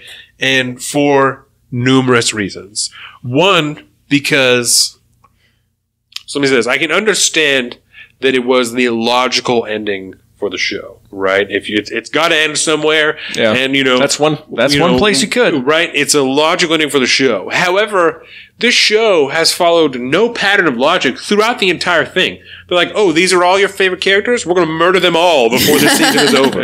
That's what made this show so great, is that you loved all of these characters and they just continued to murder them. They're like, ha, and they didn't care at all. They just continued to kill them until you're left with just a core group of like 6 people or whatever that have been there from the beginning. Mm-hmm. They're like, well, that's it. This is what I got, so I really love these people, you know? So I don't understand why all of a sudden it needs to be based on logic. You know, all of a sudden it's like, well, what else would they do? You know, it only makes sense for them to fucking pick a dude who, you know, on that note, not 4 episodes was like, I'm not a person anymore. I'm a fucking supernatural being that is like not even of this world. But now all of a sudden this guy is so stupid. If you've never watched it, it's called the Three-Eyed Raven, which is just, he like can go into like, he put his mind in other animals and see shit and can see the future and the past and knows fucking everything, right? So he's been all weird and stoic and fucking, you know, not saying shit for like 6 years now because he's all fucked up and weird. And when he finally shows up, he's telling everyone, he's like, I'm not even, you know, I'm not Bran anymore. I'm a Three-Eyed Raven. Like, I'm not even like really of this world anymore. Like, I don't fucking matter. And then the show, they're like, he should be king. It should be this guy should be king because he has the best story. So not fucking 3 episodes ago, he was like, I'm not this dude anymore. I'm not even a person anymore. I'm a Three-Eyed Raven. Yep. So what the fuck do you mean that he's like, that doesn't make any sense, right? Jon Snow, who's spent the whole show being an awesome character and then, you know, is finds out that he's the one that should be next in line to be the king, right? Then they end up sending him to the wall. So what's the fucking point of his character at all in this show? It's not. No fucking point at all. At all. Like, it just completely reduces him to nothing. Yep. Like, his whole storyline of being a Targaryen, of being all that shit doesn't even matter because it's all fucking out the window. He's just going to go hang out with the wildlings. So, also, he gets sent to the wall by request of Grey Worm and the Unsullied, right? Yeah. And then Grey Worm fucking leaves. Like, they go and do their own shit. And Sansa's the queen of the north. She decides to secede and do her own shit, and no one's going to question it. But she's the queen of the north. The walls of the north. Can she not then stop Jon Snow and be like, why don't you just stay here? Like, you don't actually have to go there because I rule all this shit. Just stay here. I'm your sister. How dare you bring logic into this situation? What the fuck? Yeah. There's a lot of holes, man. You know, I really don't get it. Why is the Night's Watch still even in existence anymore, I guess? Well, the concern was the wildlings and the White Walkers, and there's peace among the wildlings, and the White Walkers don't exist anymore. I love you're just like, I have no idea what's going on here. I don't understand what the point is. I don't understand a lot of it. You know, I do like that Arya became Christopher Columbus, and it's just like, I'm just going to go discover the world. Well, and I almost feel like that sets it up for a spin-off of her having a show about going to different fucking worlds and just killing people. Yeah. There's a whole group of people that are called like the Faceless Men or some shit, and they can like wear the faces of people who have died. So they just make yourself look like anybody, you know, and then just take it off like a mask.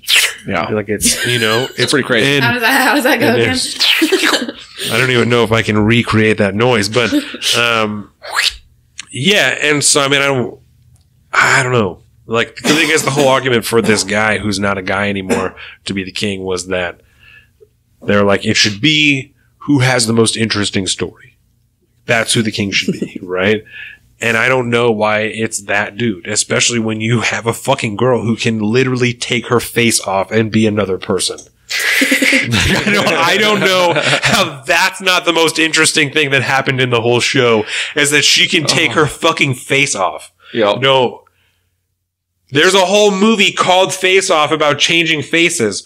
Why is this not the most interesting thing that happens in the show? If the dragons aren't relevant anymore, which also the dragon melts the throne, right? Mm-hmm. So I'm asking Jordan, I'm like, how does the dragon even have any, like, how does it even conceive of, like, just a happy coincidence?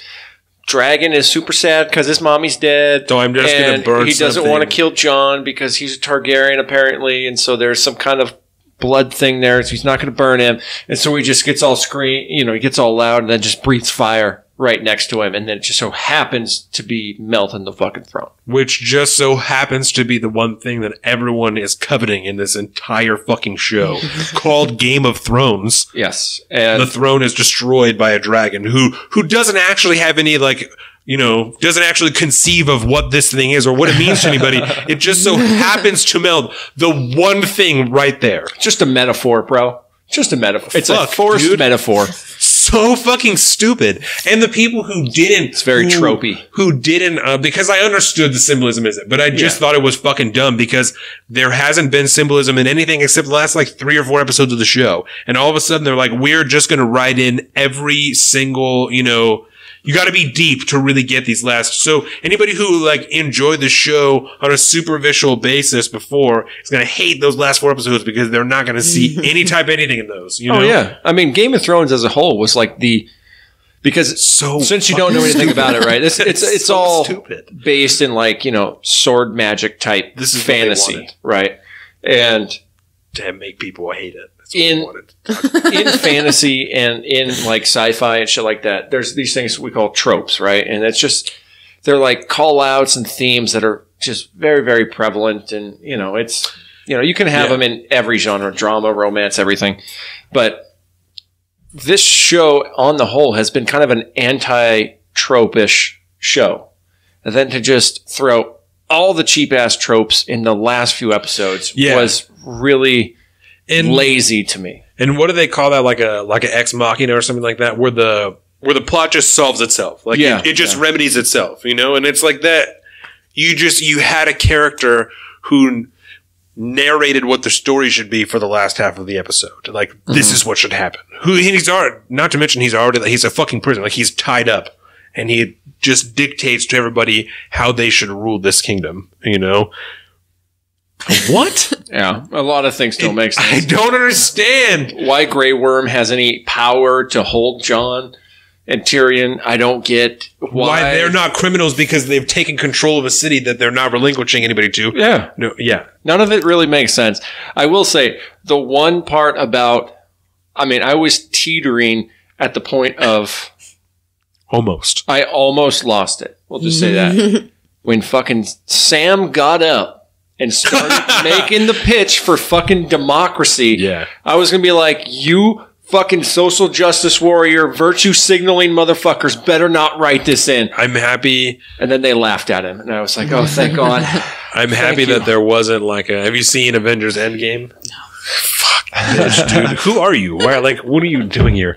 So I'm happy there wasn't like you said, like a social justice warrior, like girl power moment, like there was an Avengers Endgame, like at the tail end of the last 4 or 5 minutes of Avengers Endgame, or the entirety of Captain America or Captain Marvel. They have 5 female superheroes that are all really pretty much tertiary characters. Like, they're not. Captain Marvel is the one that's like she had her own movie, and all of the other ones are like. They're side characters. Side characters of that. Badass as they are, right. They're not the main characters. There's like a shot of just them because Captain Marvel, and this is not going to mean anything to you, she has to take this fucking gun and get it to somewhere else. And Spider-Man's like, how are you going to do it? Like, how are you going to get over there? You know? And so the other 4 or 5 female superheroes, they all come in all fucking CGI and, you know, they're all standing behind each other in battle poses and like, she's not going to go by herself. And so there's a whole montage of them fucking beating dick over to, you know, get this gauntlet to this other dude. Not to mention, right, that Captain Marvel is supposed to be the most powerful superhero in the Marvel universe, right? Yeah, she's the Superman of Marvel. So all of a sudden she's incapable of doing something by herself, even though the vast majority of the movie she's like, no, fuck everybody else. I'm on my own shit, right? All of a sudden she needs help from everybody else. But it's also only women who are able to come to help her at that moment. So it's like this. And it like sets up and teases almost for like a female Avengers type of thing that, you know, it's the end of phase 3 for Avengers, so they got to start dipping their toes in what the new markets are going to be, you know? Right. Yeah, and it just was so obvious, like just obviously a fucking like, well, don't forget all the women. You know? And at this point, make sure we toss it in there, you know? And it's like, fuck you, dude. Yeah. So I'm happy there wasn't anything. You know what I'm saying? Yeah. It was just obvious. Yeah. So I'm happy there wasn't anything like that. Which is kind of bullshit because the entire, when you take the Marvel movie series, you know, this whole fucking thing that we built up for over 11 years or whatever, there's plenty of girl power moments throughout the whole thing. All the female characters in there except for like Natalie Portman. That's weird. But you know, they've all been very strong female characters, you know, but then they put out Captain America, which was just Captain Marvel. Jesus. Which, have you seen that yet? No. Nope. Okay. Nope. Fuck Captain Marvel. It's a solid movie if you can get past the fact that it is purposely built to be like feminist porn. The whole thing is it is 112% girl power. Every male in that series, except for like one guy, is a total like macho piece of shit. You know, and it's just so blatantly obvious, and it's tough. But there's some cool moments. Overall, it's a good movie. But yeah. Wow, we finally talked a little bit about Endgame. We've been trying to get to that for well, now that Game of Thrones is over. Because I wanted to watch it again, too, before we did it. Because when I watched it some illegal Chinese shit online, and so I watched it like over 3 days. So I didn't get it all, and it's yeah. So I want to watch it, sit down and watch it once, and get the baby Tylenol'd up, so get a nice long nap in, and we'll watch. I know you're hurting right now. Movie. Okay, so that's it. We can you want to head into fucking sports. So. I'll hit these notes real quick, and then we'll go into that. So the Buccaneers, they cut their D tackle Gerald McCoy, and then they signed D tackle Ndamukong Suh. Ndamukong Suh. Last year, Jordan read his name off of the TV and she said, "Is his name Ndukamuka Suh?" Or Ndukamuka Suh? And I said, no. Said, I don't at all blame you for thinking that's his name. So, but it's Ndamukong Suh. It's a fucking strong-ass name. There's also a guy who plays named HaHa Clinton Dix, who is a safety for the Redskins right now.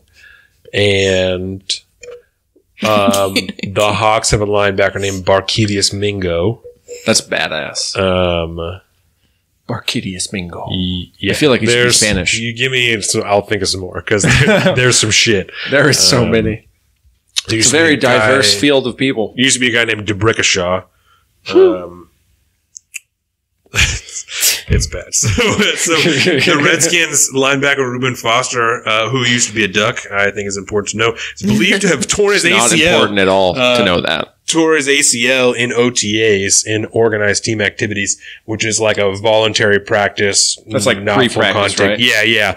And so he tore his ACL. He's out all year, which just sucks because they just signed him to a fat-ass contract, a big-ass contract from the 49ers, and he's fucking great, too. So they're shit out of luck. And is that when like they play flag football and shit? Yeah, kind of.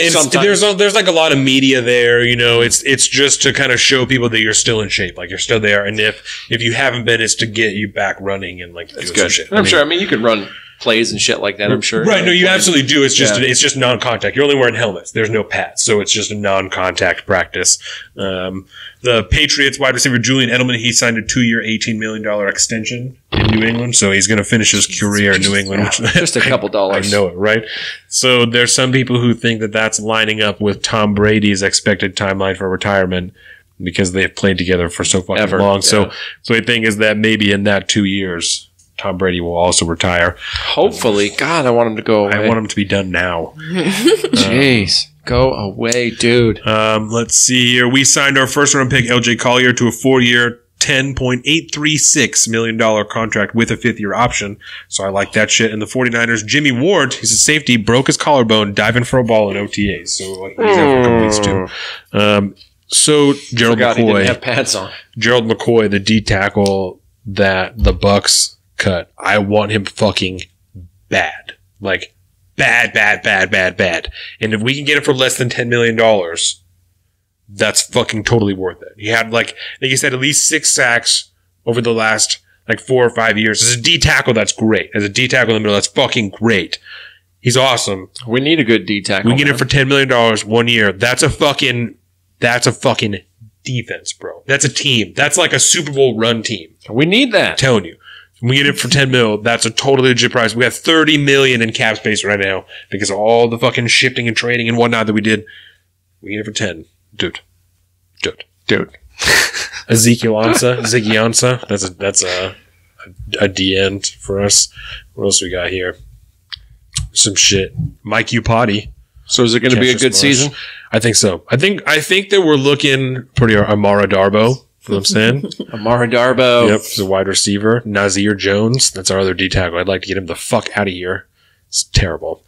Anyway, so that's it as far as news. Actually, the Ducks' former wide receiver Keenan Lowe, he works at Portland High School, and he wrestled a gunman to the ground in Portland High School, and before he could kill anybody in the school. What a baller! Yep, fucking awesome. I fucking love that shit. Shout out to Keenan Lowe. Yep, that's it. So, that's all. So, this letter from Doug Baldwin, we talked a little bit about last week, but I'd like to read it. It's a series of tweets, and then we can talk about the controversy, right? Mm-hmm. Doug Baldwin Jr. on his fucking his tweet machine, right? Said, I've always wanted to write a letter to my younger self. I never knew how or when I would write it, but it seems very appropriate right about now. And this is at 8 at night. On May 12th, they started this series of tweets. Some Twitters, some twatters. Dear Doug, I know what you're thinking. Yes, Papa did get you that Power Ranger toy you wanted for Christmas. He loves you more than you could possibly understand. Cherish the time you spend with him. You can't get those moments back. There's a picture of him and his dad. This one has a picture of him when he's like young.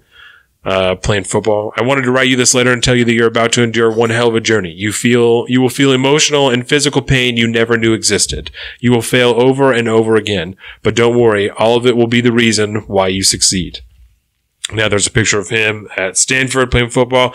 High school will be hard. College will be harder. It is God's way of preparing you for what is to come. You'll want to quit football during your junior year. Mom, of course, won't let you. Make sure you thank her for that later. This next one's a picture of him and his son. That's obviously Doug Baldwin's kid. Did I mention you will fail? Well, your college career will end uneventfully in your eyes. You will wish you could do it all over again. However, you will have accomplished so many things that people will only dream about. In your quiet moments, remember to be thankful. Doug Baldwin went undrafted in the NFL draft and then got signed by Seattle afterwards. Yes. So he's just been Incredible. a Seattle. He's Yep. just been a Seahawk his whole professional Yep. life. You'll finally get a chance to compete at the highest level of the sport you love. And knowing you, I bet you'll leave your mark early. During that time, you'll lose yourself in that world. It's okay. You'll come out of it for the better. And this is... So Dougie Fresh. Yep, know what I'm saying? That first you will fly by. You won't remember most of it. What you will remember is the QB that taught you how to serve, the vet that showed you how to lead, and the best friend that showed you real love. So this is where he started to catch shit, right? Because the quarterback he's talking about was not Russell Wilson his first year. Mm-hmm. It was fucking Sorry, backup. God damn it, what was his name? It's like, man, because I am helpless on this one. Yeah, no, that's all right. Interesting. Yeah, but it wasn't Russell Wilson, so he's catching shit. It was, God damn it. I'm trying to just get this list here. So who was between Hasselbeck and Russ? Tavares Jackson. Tavares Jackson. That's who it was. And then Charlie Whitehurst was the backup. So it was Tavares Jackson his first year before Russell Wilson got there. So that's the quarterback that he's talking about. And so people are fucking, throwing shit because Tavares Jackson, he didn't take you to the Super Bowl. He didn't fucking whatever. He didn't help you set records. It's his first professional quarterback. And it doesn't matter. Like, that's not what he's talking about. No. Right? And he's talking about his own personal achievements. He's talking about the people that he bonded with personally. It doesn't mean that him and Russell Wilson aren't friends or he doesn't appreciate him. It means that he had a special bond with Tavares Jackson. Which makes sense. What the fuck is wrong with that? Yeah. Like, what the fuck is wrong with that? So this is a picture of him and Richard Sherman, right? Because they're fucking great friends. Yeah. The next few years will be filled with beautiful memories of close friends you will meet along the way. Friends that will offer their guidance. Dude, I'm getting all choked up just remembering those days. Friends that will push your limits. Know what I'm saying? Friends that will challenge your confidence. Friends that will support you no matter what. Friends that will become your family. You owe a lot to these people. They will stick by your side when your passion turns into anger, when your drive turns into obsession. They will be poised warriors they will be the poised warriors that you need by your side. And don't forget the coaches. There will be good ones and there will be bad ones. You will come to appreciate the great ones, even if others don't. So this is Darryl Bevell.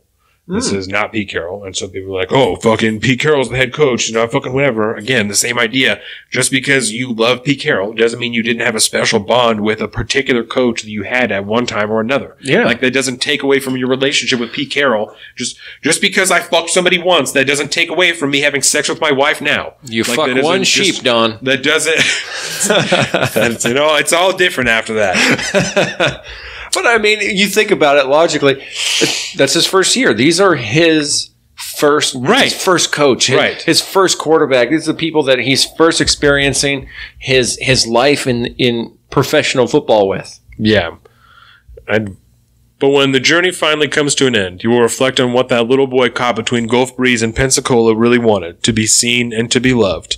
You will realize that affirmation you receive from catching a football won't suffice that little boy's desire. The praise from those that don't know you will be good for your ego, but bad for your character. But one day you'll find a woman, a real woman, that will see you, love you, and force you to become a real man. You will owe her everything, and she will become your everything. Hold her close and remember the lessons you've learned along the way. Because the end of one's journey sees the beginning of another, and guess what? It'll be one hell of a journey. You'll feel emotional and physical pain you never knew existed. You will fail over and over again, but don't worry. All of it will be the reason why you succeed. Dog. Know what I'm saying? Any reason that he caught shit for this, I think, is fucking ridiculous. Don't make no sense. I don't understand what negativity there is to be drawn from a personal letter about someone's own career in a sport that they loved. You know what I'm saying? Because all across, like, all fucking sports radio, they're talking shit that he, didn't mention these other people that, like, he played with or coached him, and I don't even mention people specifically. I feel like he's just taking the pictures, like, that you don't know specifically who he's talking about. Just because that picture is there doesn't mean that's what he means. It don't make no sense, man. No hate towards that. That guy is a fucking saint. It's bullshit. And then love me some Dougie Fresh. This was the gif with his last tweet. I was going to say he threw my watch has ended. Yep, it says my watch has ended. That's awesome. Which is pretty legit. So before you hit your line, what we are not doing the show next week. No, because I have my 10-year wedding anniversary coming up, and so I will be gonzos. And actually, during that week, I'm going to be gone fishing. How old do you think this guy is? You had to put a number on it. No, don't trust the beard. Don't trust the beard. Trust your gut.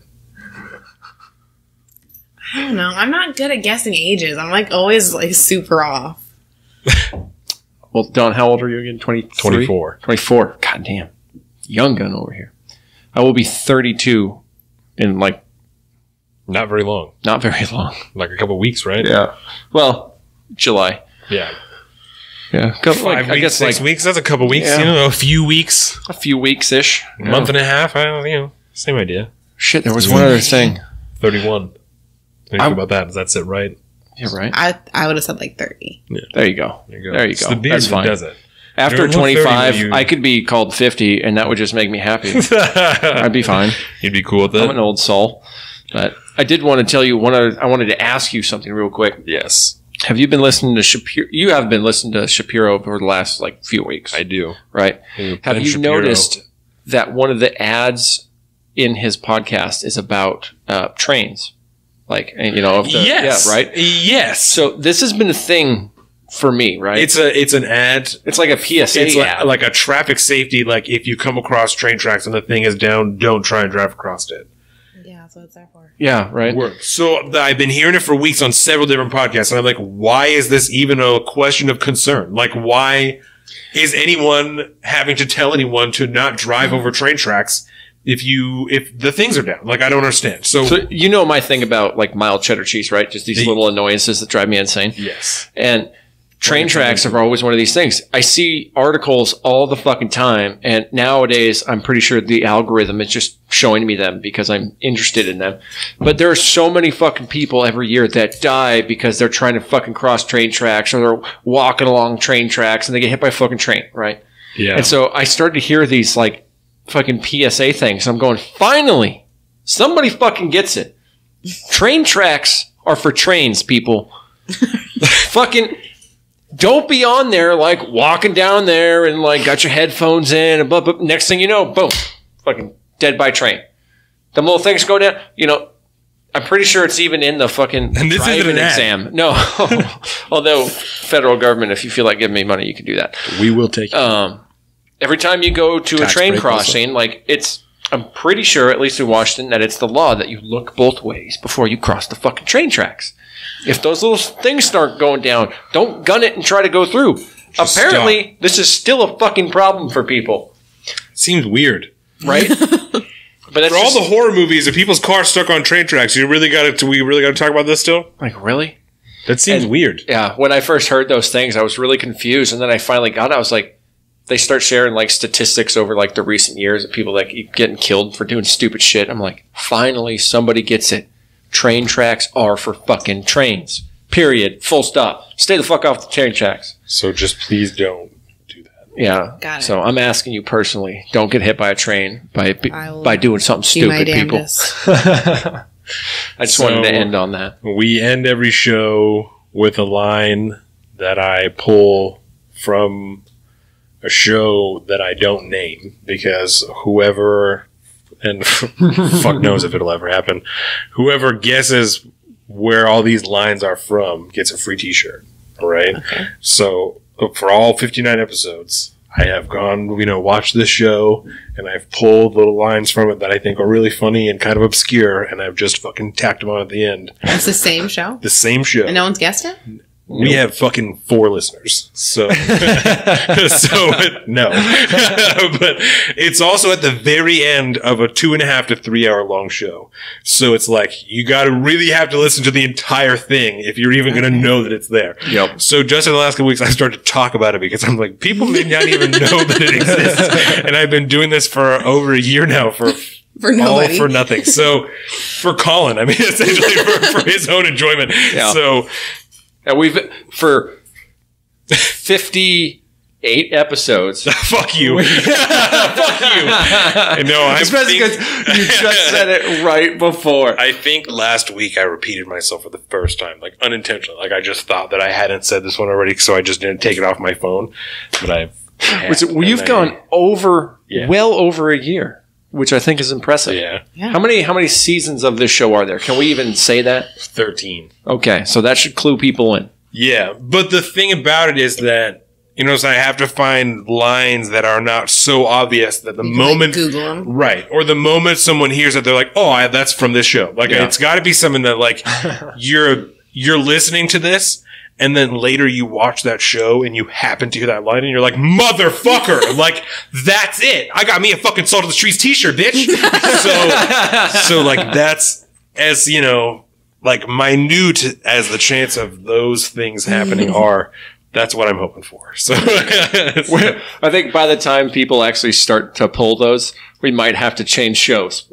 Yeah, I know, and I'm at this point now where I'm like, I'm skin thin, like, cause I'll watch it through and I'm like, oh, that's a good one. I'm like, I fucking said that already.